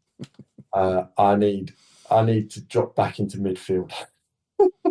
You know, I need to change my game. You know, I had a little renaissance where I found it quite easy. Like, I couldn't really do big jumps technically. You know, like, everyone's way better than me. So okay, well, I can do a big 360. So that's all right, but even that doesn't look very good in a photo unless you do sequences.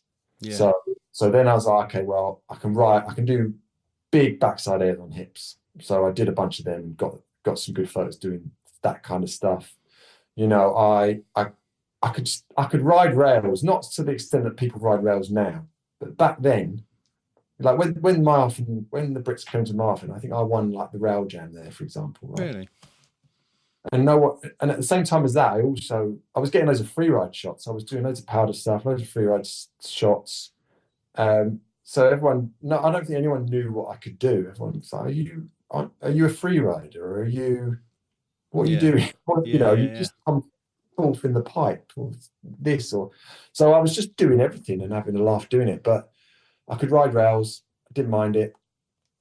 Won that comp, and I knew that, you know, that made all right photos as well. You didn't have to do anything that technical. It could be a bit arty-farty. Again, so I was just trying to prolong my career and just get bags. And some of the sponsors at the time, I was working a lot with Columbia Sportswear, and they had a sub brand called Convert. So that I was doing some R&D on their product, and they'd asked me to get a team together. So, you know, I've got a few people on that. I've got Kenty involved, Tim Hode, Andy Irvin, and just got people involved with that. And again, I was just trying to show value to my sponsors. I suppose not really thinking about the future of what I ended up doing now. More, I just didn't want to stop snowboarding. I just wanted to try and hoodwink someone into giving me some money and some product so I could just keep going and keep doing it. Yeah, I mean, I was going to ask, you know, did you feel like there was a conscious kind of point where you're thinking, actually, this might be a way forward for this? Or was it just like happy accident? I'd say I had a bit of a light bulb moment, right, where I think there's quite a few opportunities I had where I was always like coming in as maybe like the wild card, right? So a good example of that was I got rung up by like a PR firm who were PRing Bud Ice, right? The new Bud Ice. I was going to ask you about Bud Ice. Being sponsored by Bud Ice isn't a bad sponsor, is it? I mean, no, right? Well, so we got a bit of money.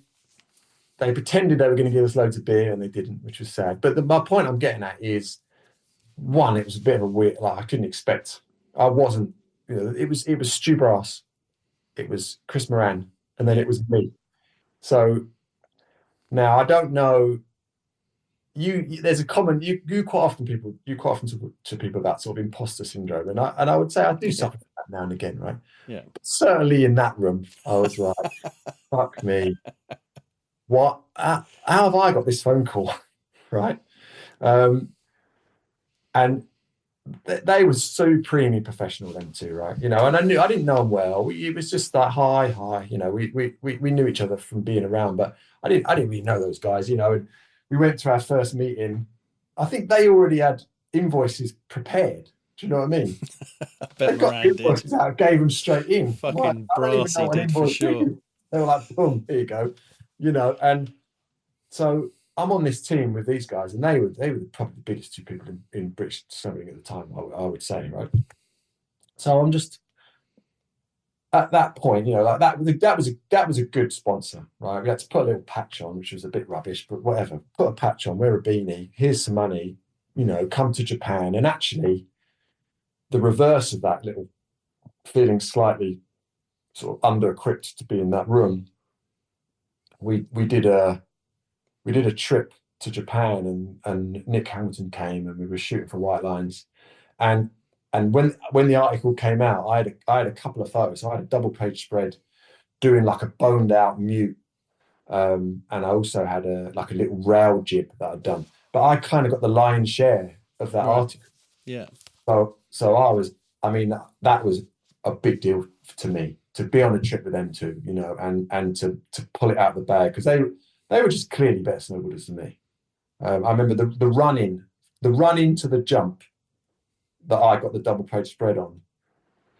I didn't go first. I think maybe Stu went first, and then Chris went. The running, we had to just like pre-ollie a little cliff or something just to get in, just to get to the running, to hit this rubbish kicker, because the snow wasn't very good at all. Yeah. And I was like, fucking hell, I'm not even going to get off that jump. and they're flying off it doing stuff. I was like, oh my God. It was so intimidating. But, did it. Got a trick. Got the shot. Got in the mag. And it proved worthwhile. But no, sorry. So the light bulb moment came when I was sitting there thinking, I'm with these PR people. They're paying me a year what I suspect Bud Ice are paying you guys a month, and I'm having to try and jump over houses, risk my neck, and you're just sitting there in Chelsea sipping lukewarm Bud Ice in your Air Maxes. I'm in the wrong game.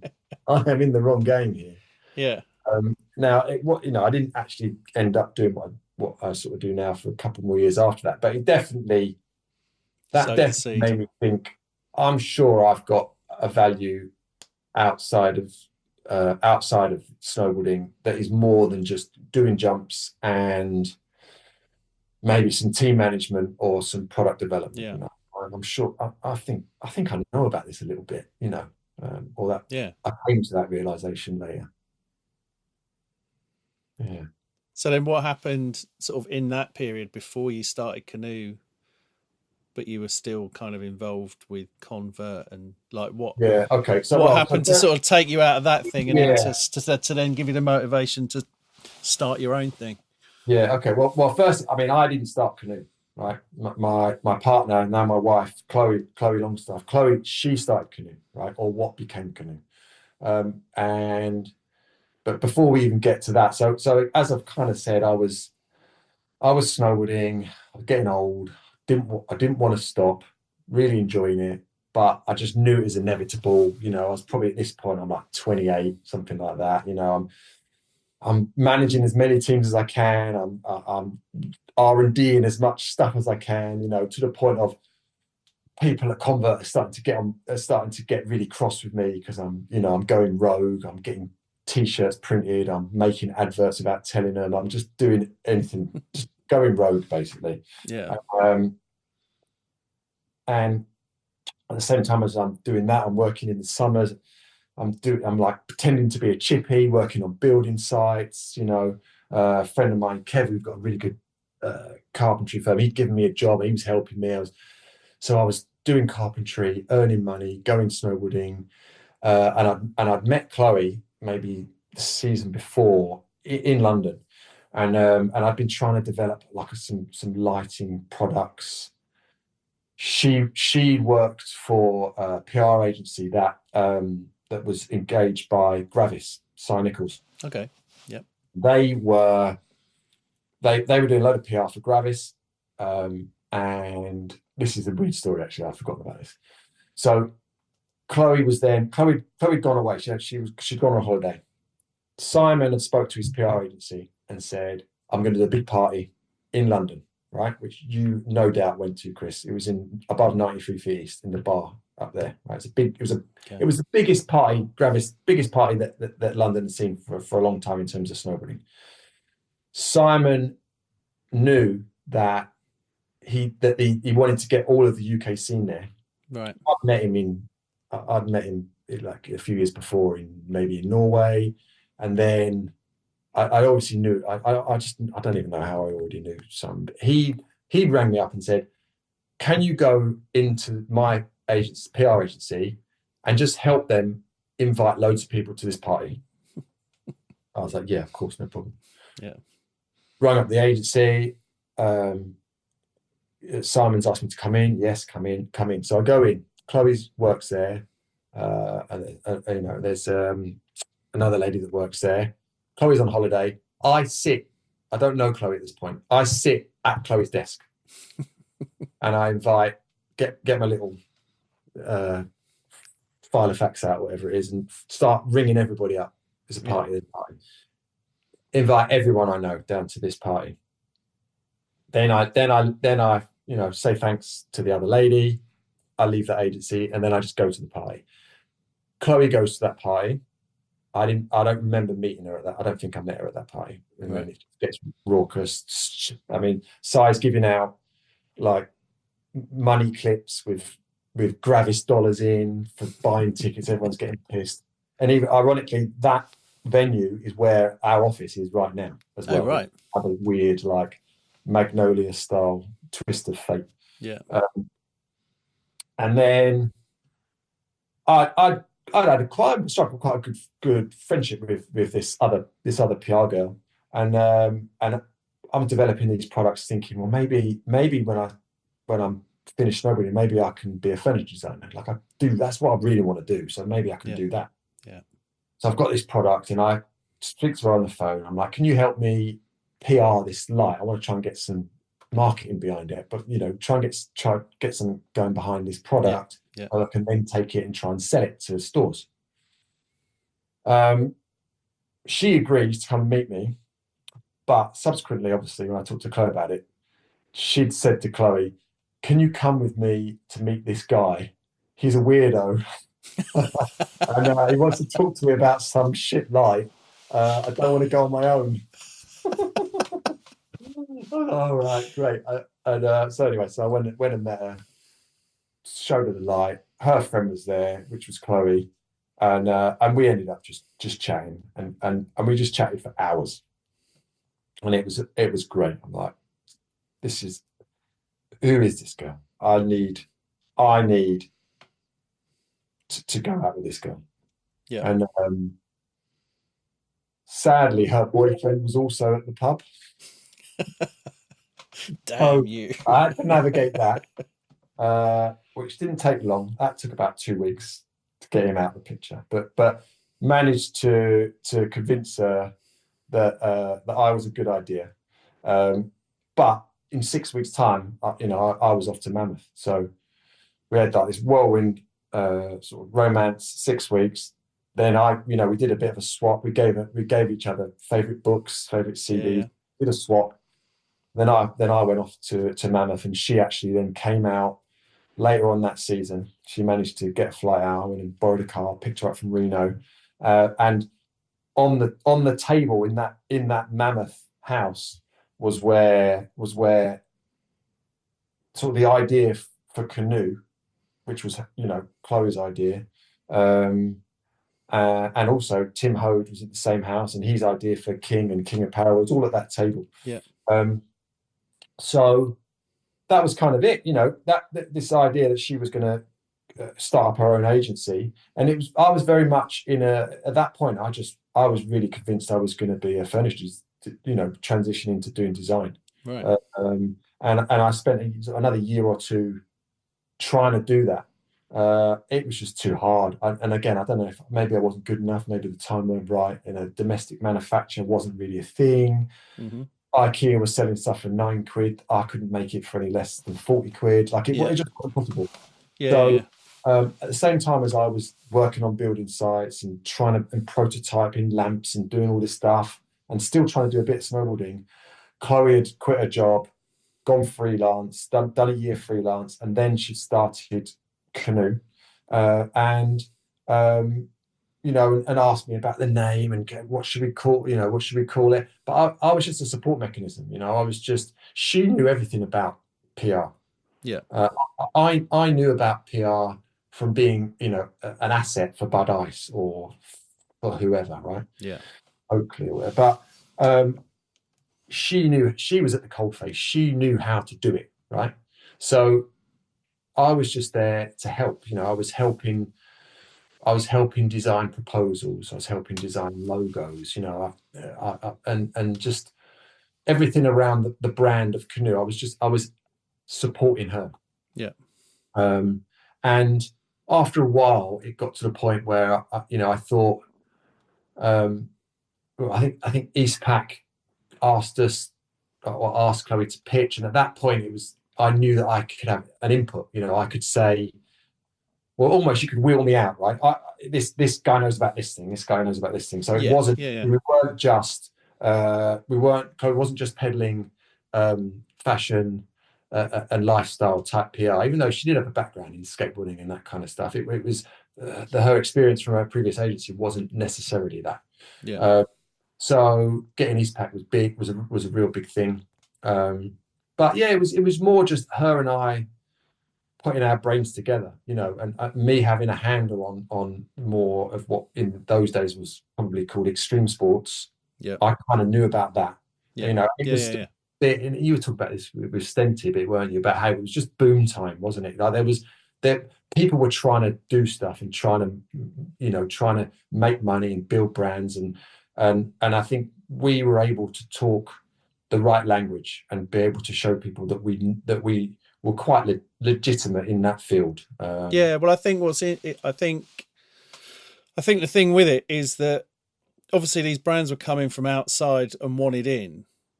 And the in was an industry that nobody else had wanted anything to do with. So it had been done completely by snowboarders and skaters and everybody from within the community. So there was no way in unless you actually went to these people and said, well, we want to work with you. So yeah, and I think we were quite a friendly face, like I was actually, after a while, and after I was sort of, my role within the company had grown, and I was just taking more stuff on, and I ended up taking on a lot of the business and the accounting and that kind of side of the business, not because I had any expertise in it, just because it was the thing that Chloe or the business needed, so and actually I really enjoyed the process of just learning, and I think that's common around all snowboarders. Actually, just learn. Anytime you have a chat with a snowboarder or a skateboarder, they tend to have an affinity with learning and not wanting to not learn. Always, whether it's a language or it's a trick or it's a new sport, and I just had to do that. Whether it was learning about business or learning out how to build websites or learning how to submit a bloody corporation tax return or whatever it was. I just had to do it. Just working it out. It needed to happen. So I just put the effort into doing that, which meant it could support the growth of the company. But then it also meant that I was in a position where I was able to start utilizing some contacts and some knowledge. Yeah. So it meant that I could start going to ISPO. After disappearing for a couple of years, you can then turn up at ISPO and I've got this thing now, and we can help you do this, and and start the selling of the agency. Start selling Canoe as this way for action sports to access mainstream media Yeah. and then ultimately mainstream media and mainstream brands to start accessing the cool guys as well. Yeah, and you're entering like a less hostile environment because you know these people, Yeah, or you're well, only like one step removed from probably most of the people in the room. yeah. I think it was still a bit tenuous links, and I think certainly you turn up in Germany as nobody trusts PR anyway, let alone an Englishman trying to peddle PR about snowboarding. Like Right. these were all red flags. But I just persevered. We persevered, Yeah. and I remember Drew kind of, I was pestering Birgit at Burton, and Drew put in a good word and just said, you should talk to Chris, and I remember I flew out. I think I flew out. I got a meeting booked in on the premise that I was there anyway, and I wasn't there. I just, as soon as she agreed to the meeting, I just had to just get on an airplane and pretend I'd been there the whole time. Yeah. And, like pretend to bump into somebody. So there was plenty of that, just to ensure we were in the right place at the right time. Just want to send a quick shout out to Birgit, actually. She's a Yeah. lovely, lovely human being. Yeah. Well, it was, I mean, we worked with Birgit for a long time, and it's fantastic. She really understood the UK scene, but also the wider value of sort of UK media, be that even the snowboarding media, but also the more mainstream media, and that unlocked budgets for us, and it meant we could do good work with Burton on the basis that we were able to get stuff in mainstream big titles. There was a good currency in it, so that helped us a lot.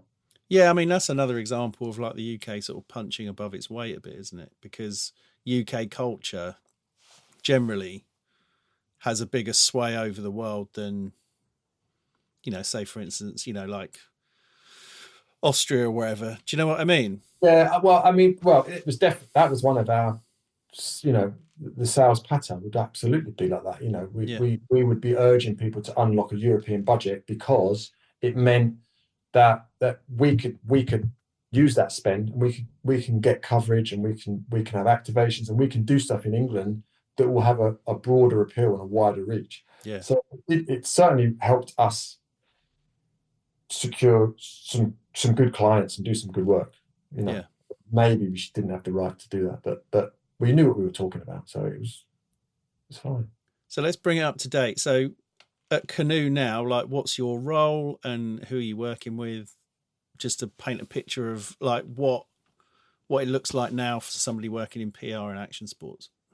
Okay, well, I mean, PR is changing a lot. We don't, PR is definitely the backbone of the business, but we've got we do a lot of talent work, we do a lot of advertising, we do a lot of strategy, we do sort of experiential production work, and a lot of creative services that support all of that stuff. And in terms of who we work with, it's just lots of brands, big brands. I don't even, lots of VF brands, whether that's Timberland, whether that is, we're still with Oakley, we're still with Burton. I'm trying to. Are you looking at your website? I'm trying to get the website up because I just never remember. I never bloody remember because everything, it changes all the time, and we've got a new website, which is fantastic. Give me 1 second. I mean, I guess for our listeners, Burton, Oakley, that'd be big ones.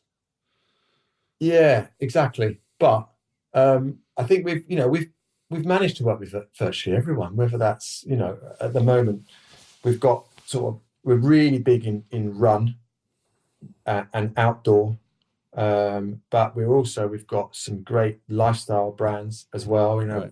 And I just want to get the list up because otherwise I'm going to forget someone, and if I forget someone, I'm in trouble. I can't do that.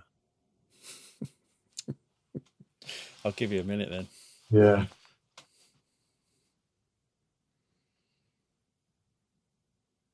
Oh, do you know? I can't find it. But anyway, listen. We just try and work with global brands. We try and work with people who understand what we do, and utilize it. Whether that is Saucony, whether that is Timberland, whether that is Burton. Recently we've started working with TSA, which has been fantastic. All of Luxottica brands, whether that's all their designer frames, Ray-Ban. Lots of work goes on with Oakley. Craig Hoppers, Montaigne. I don't know. There's a lot of people, and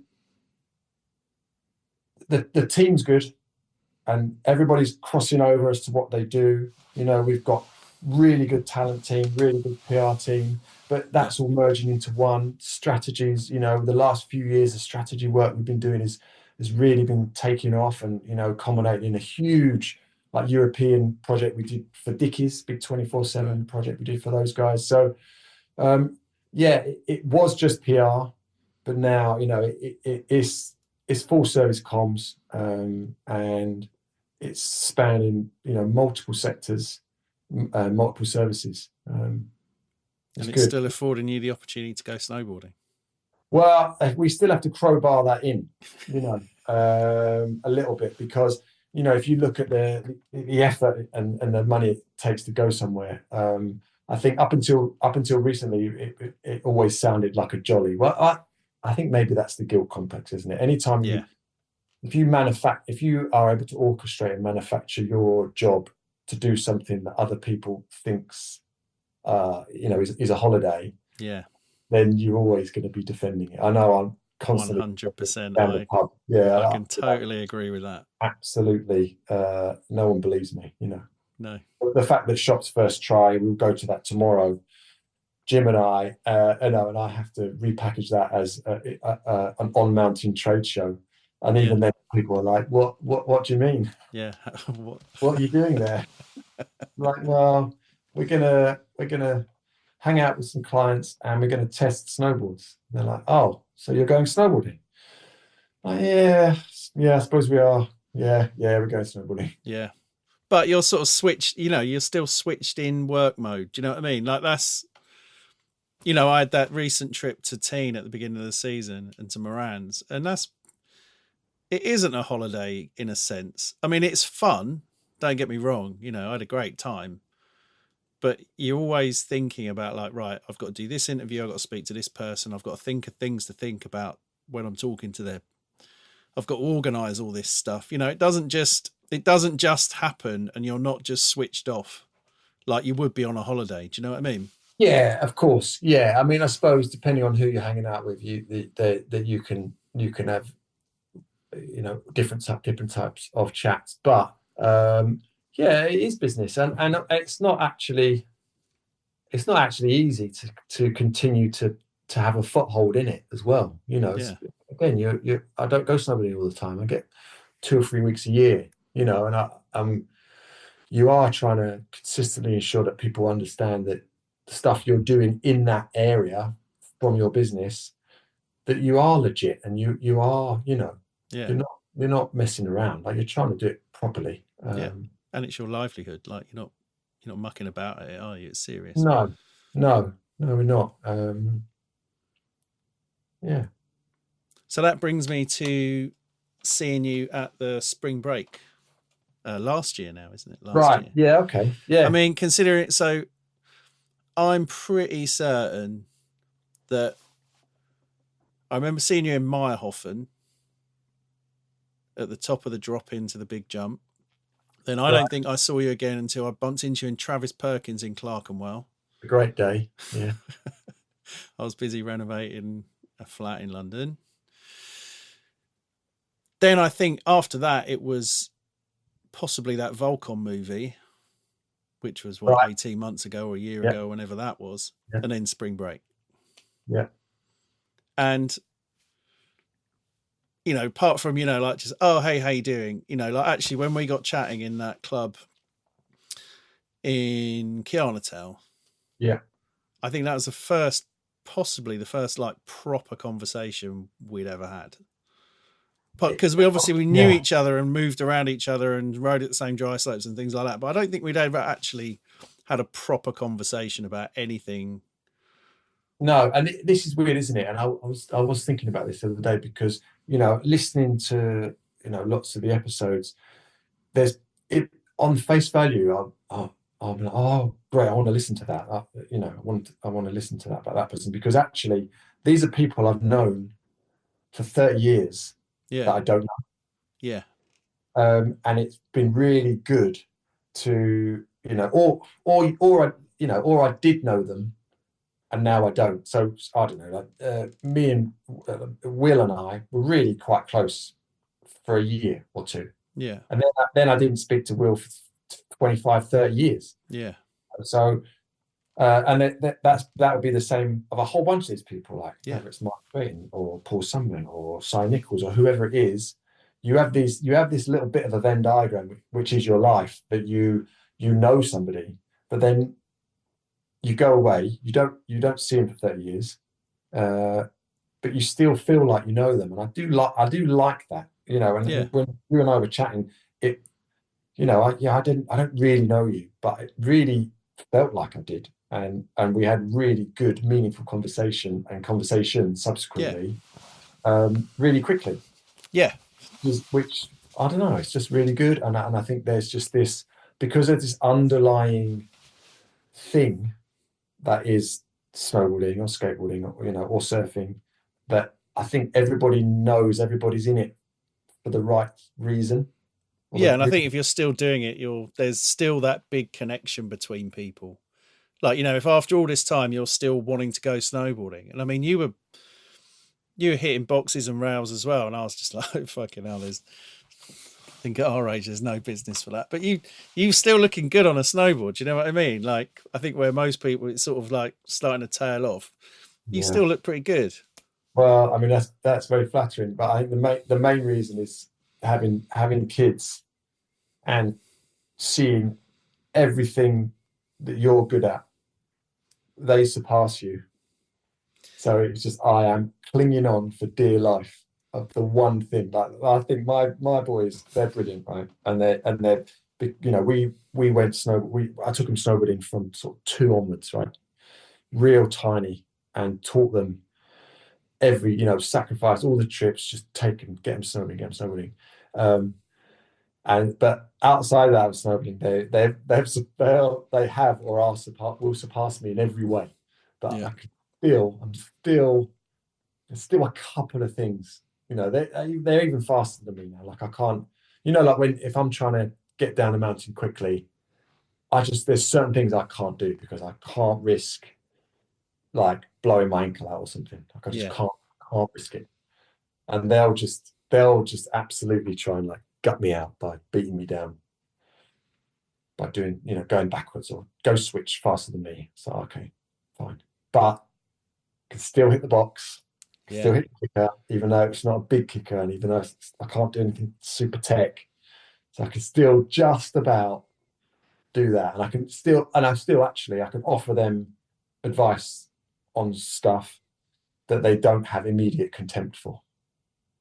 What was really nice is kind of seeing you were sort of glowing around your son at spring break. Yeah, so that was my oldest son, Holden. Watching him snowboarding and just being really, like, you could just see that you were really proud of him. And that was having just got my kids into snowboarding and thinking that might be something that, I'm already feeling like that. Do you know what I mean? Even though they've just been doing it a week.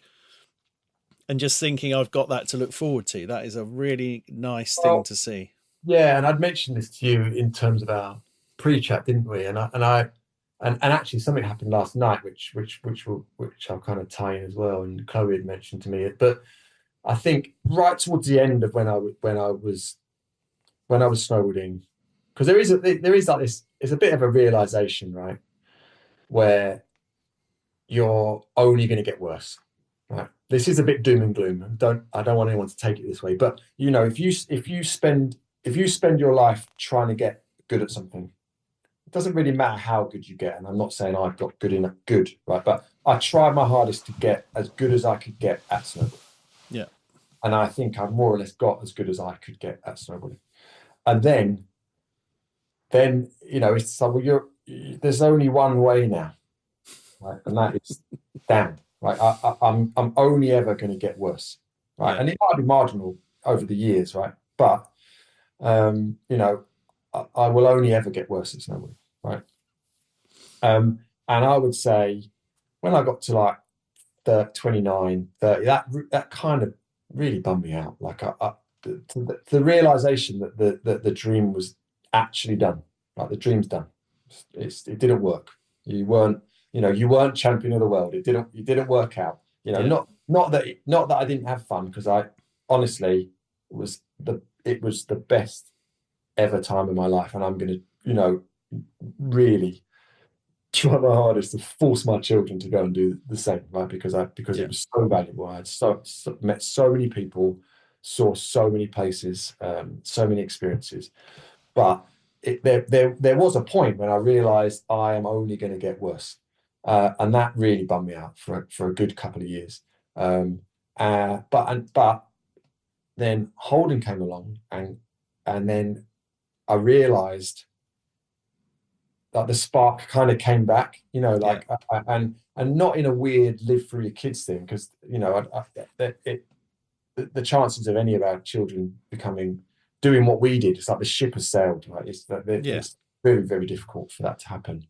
But the fact that I had this whole new reason to go snowboarding, and I had this miniature human who I could pass on this information to, and then had another son, Elson, and then I can do the same for him, but also I can do the same for him, knowing all the stuff I figured out from teaching the first one. Yeah. I just loved it. I mean, we went everywhere, man. We all went to Mammoth. We went to Austria. Like we did crazy trips when those kids were tiny. And it was the best thing we could have ever have done. And it got me so much, like, made me realize snowboarding wasn't about trying to be the best and trying to land a jump, and all of the stuff that you kind of get sucked into when it's a kind of a job, albeit a fake job. It was still a job, still got paid, still had to do something to get something else, like it, and there was still consequences. Like if you couldn't do it because you were scared or you hurt yourself, there is a consequence to that, which would ultimately mean you maybe can't go snowboarding the next year, and you really want to. So it wasn't the easiest of professions, because the bottom of it was rooted in something that you really loved, and you didn't want to go and hit that horrible row. You wanted to just go and do laps down the Penkin with your mates. Yeah. Fall over. That's what you wanted to do. But children meant that it just reinvigorated the whole thing for me. And then from that, just like going on family trips, where you go and actually have lunch on the mountain, which is something I thought until I was 30. Brilliant, isn't it? Stopping for lunch on the mountain. What a pleasure. Go and have an actual lunch, and that's funny. I enjoyed that. And then you're meeting people, you're meeting new people, you're meeting, like your playground mates, or the dads and the mums that you're meeting. Yeah. You've got no business knowing that those are my friends now. Those are my friends, for 15, 20 odd years now, and those people, they either ski or some of them didn't do anything, and I've convinced them to go snowboarding, and now they've been snowboarding for 10 years, and we all go on these trips, and no one cares whether you're snowboarding or skiing. No one cares if you're good or you're bad. It is just for the pure, honest love of it. Yeah. People are just going snowboarding. Like after Shop's first try, I'm dropping Jim off at the station. Jim's another director at Canoe. He's got to go up to Paris Fashion Week. And I'm going to go for dinner with Droidy. And then I'm going to get on a train, and I'm getting the train over to Italy. And a load of my, my sort of local crew, we're just going to go and shred Italy for for 3 days, Nice. and I'm absolutely hyped on it in the same way as I would be if I was going to Beckton or if I was going to go to SPC or whatever. Brilliant. Amazing. Yeah. So actually, let's one other thing, Chris. go on. But it ties it into Holden. So Holden was on a trip with some of his mates from uni and some of the kids who he used to play rugby with, and he was in Italy in Cervinia last week, and it was like his first trip on his own. So he's only ever had like me there, do your boots up, put your arms out, lead with your shot. Just telling him off all the time, and he'd gone on his first trip with his mates, and he came back last night, and he was buzzing. He was absolutely buzzing, and he was like, I can't believe I've got to go back to university. What a waste of time. Why can't I just want to go snowboarding again? And he's done a lot of snowboarding. Yeah. You know what I mean? But he's done snowboarding almost under duress. Like he's been, and he loves it, and he really, really loves it, and he's good at it. But I think him going on a trip on his own has just like absolutely blown his mind. He can go wherever he wants, do whatever he wants, and I think that has looked to me last night, that he'd really ignited a spark. And we're just sitting there chatting, and he was telling me about all these tricks he was trying and learning, and he's asking my advice on stuff, and it was a wholesome moment. And Chloe she flagged that to me this morning. She was like, "This is full circle, man. You're going to have a chat with Chris tomorrow, as in today. Last night, your oldest son comes back after his first week away on his own, and you two are just sitting there like both like little kids, just talking about over rotating on backside 180s and slamming into rails, and it was a good chat." Mate, that's amazing. Yeah, that's really cool. Awesome. So on that, then, sum up what a life of snowboarding means to you, and then following that, why should somebody go snowboarding? Okay, so for me, I would just say it's helped me. It's just opened my eyes. I can just see things. I like navigating things. I like seeing things, and I think that all stems back to looking at the mountains, looking at a skate park, trying to find a direction and a line, and trying to just weave it. And I think that's what it's done to me. It's helped me just navigate and move and think. Okay. So why should somebody who maybe hasn't been snowboarding for a while or has never been snowboarding, why should they go snowboarding? Well, it's fun, isn't it? Because it's almost like I've always done it.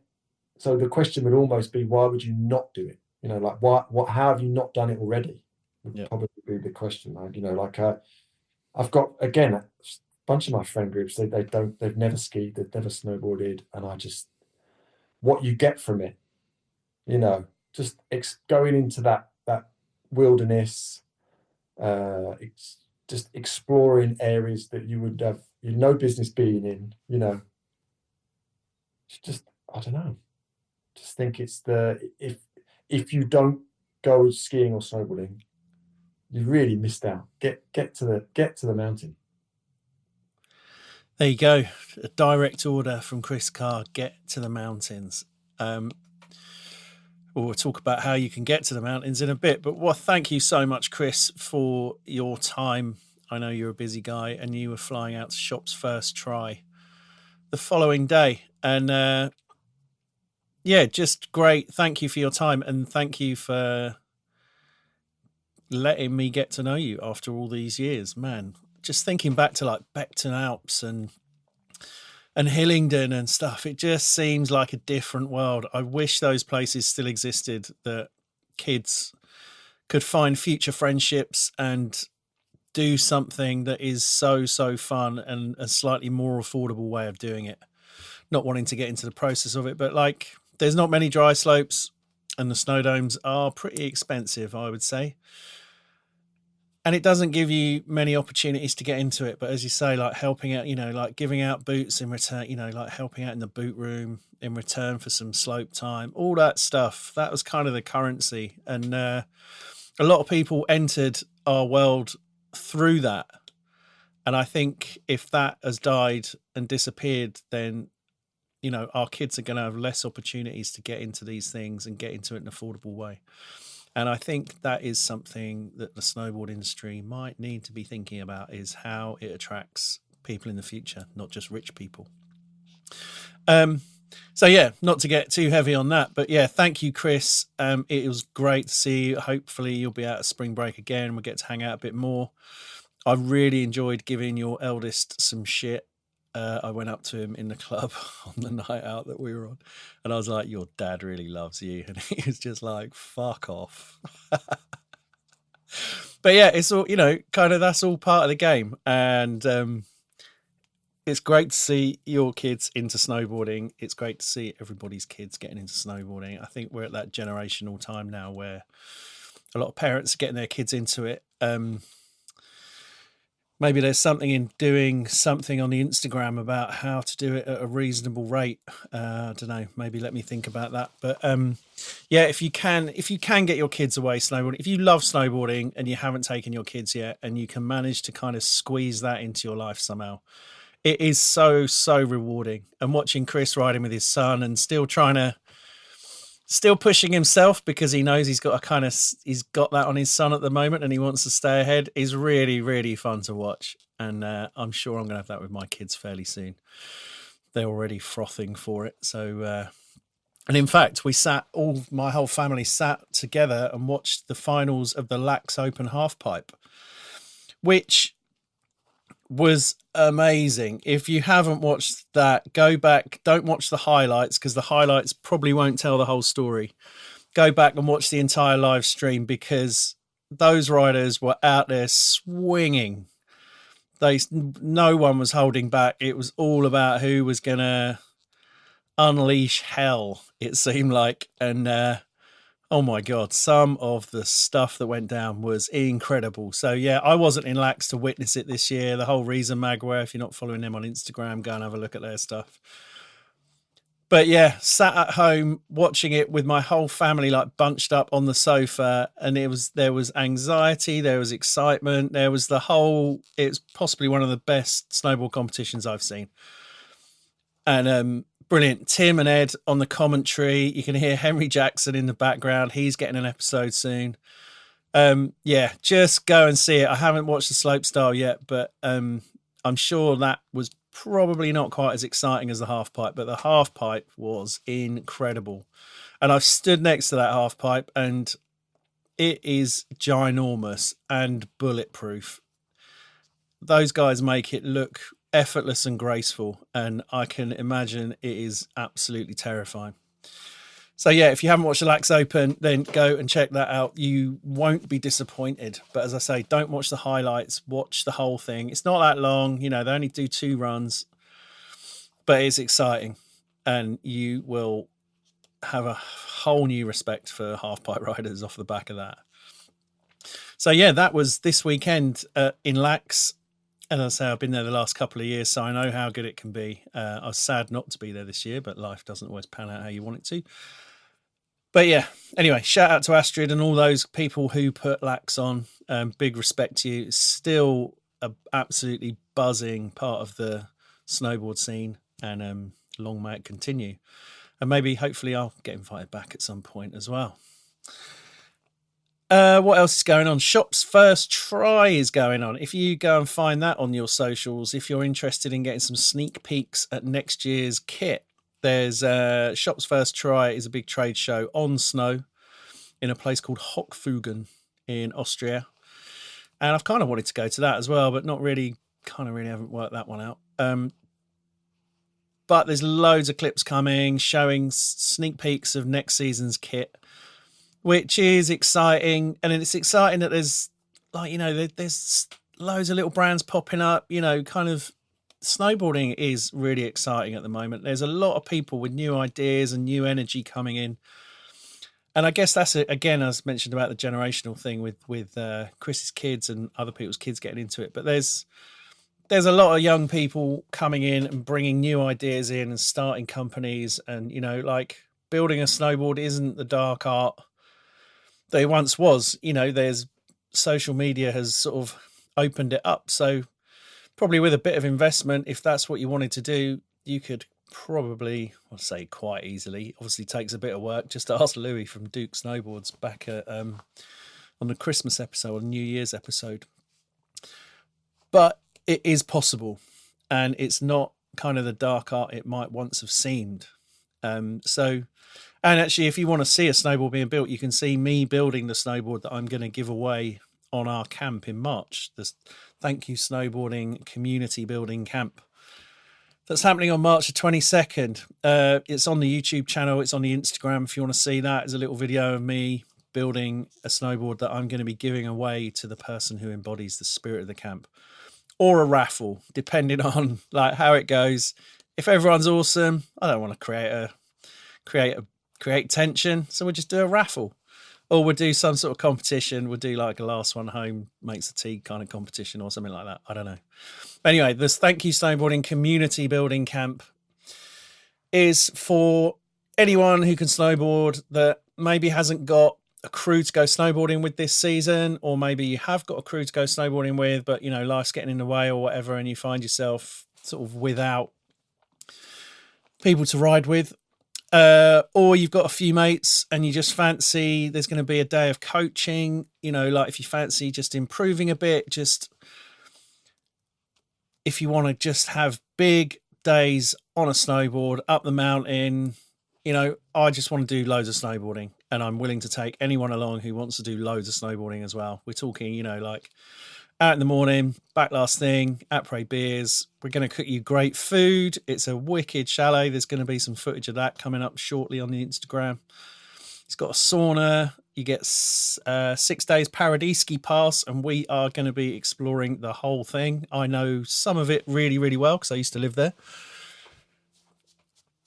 Me and Kate, who are running it, I used to run a chalet business in Bourg-Saint-Maurice called Chill Chalet, and she used to work for us. So we know what we're doing in terms of hospitality. We are going to give you the warmest welcome, and you're going to have the best time. Burton Snowboards are providing a bespoke test centre. They're also going to be providing step-on boots for people to try, which is going to be really interesting to see what people think of those. There's going to be other giveaways and prizes and whatnot. It's just going to be awesome. Going to have Duncan Wright, who films for The Reason magazine. He's going to be around all week making little edits and everything, so that when you get home, you've got all these mementos, video footage of your holiday, so that it expands the holiday further in the distance. It's just going to be awesome. I'm sure there are other things. Oh, you get an exclusive 15% discount at the Snowboard Asylum as well when you book. So, you know, God, I mean, why wouldn't you? It's almost paying for itself. So, yeah, if you want to know more about that, it's the 22nd of March. It's going to be in La Plan. There are a few spaces left, but they are getting filled up. So don't sleep. If you like snowboarding and you fancy, I don't know, maybe feeling what it's like back in the day with a season, with a crew, or, you know, I guess the initial idea came to me when we were staying at Chris Moran's house last year. There was a few families there. There's always people to go riding with. There's always people to hook up with. And just made me think, like, what if you haven't got somewhere like this to stay? What if you haven't got, like, you know, lucky to have friends who have got houses in the mountains? And yeah, that's what led me to thinking, well, we should do something about that. We should create a place where people can come and then feel like they are part of something. And that is the premise, basically, to be part of something, to be part of this podcast. We're going to record a load of stuff at the podcast, on the camp, some chairlift chats, maybe a live episode with someone, you know, like it's going to be an opportunity to become part of this thing. Whatever this thing is, history, I guess, a historical document about British snowboarding. So yeah, if you fancy that, man, I'm getting out of breath. What's going on? If you fancy that, then you'll find my email address in the show notes below. give me a shout, and then we'll get you booked in. And it's on the 22nd of March, and it's going to be awesome. It's not late in the season. The season runs till the end of April. The snow is normally great, and it normally dumps around that time as well. So hold tight. It's the best time of year to go snowboarding. If you've never been in the spring or kind of late, sort of early, late season, it's the best time. It absolutely is the best time. I would go, if I only had to go once a season, that is when I would go for sure. So yeah, if you want to know more, then you can get hold of me at thankyouSnowboarding@gmail.com, and that email will be below. So yeah, I think that's about it. Go back and look at the Lax Open footage. Thank you, Chris. His tune is called Session by The Offspring. I mean, anyone who's snowboarding in the 90s will instantly recognize that track, because The Offspring were all over snowboarding. And it's kind of like seems to be like the perfect tempo and energy to go along on snowboard movies. So that's what that is. I still haven't done the playlist yet, but the YouTube is fully updated, and with other bits, all the episodes are on there now, and some other bits and pieces too. So if you want that, the link will be in the show notes too. All right, properly rambling. We're well over 2 hours. I'll let you go. See you next week. Thank you, snowboarding, as ever. Peace.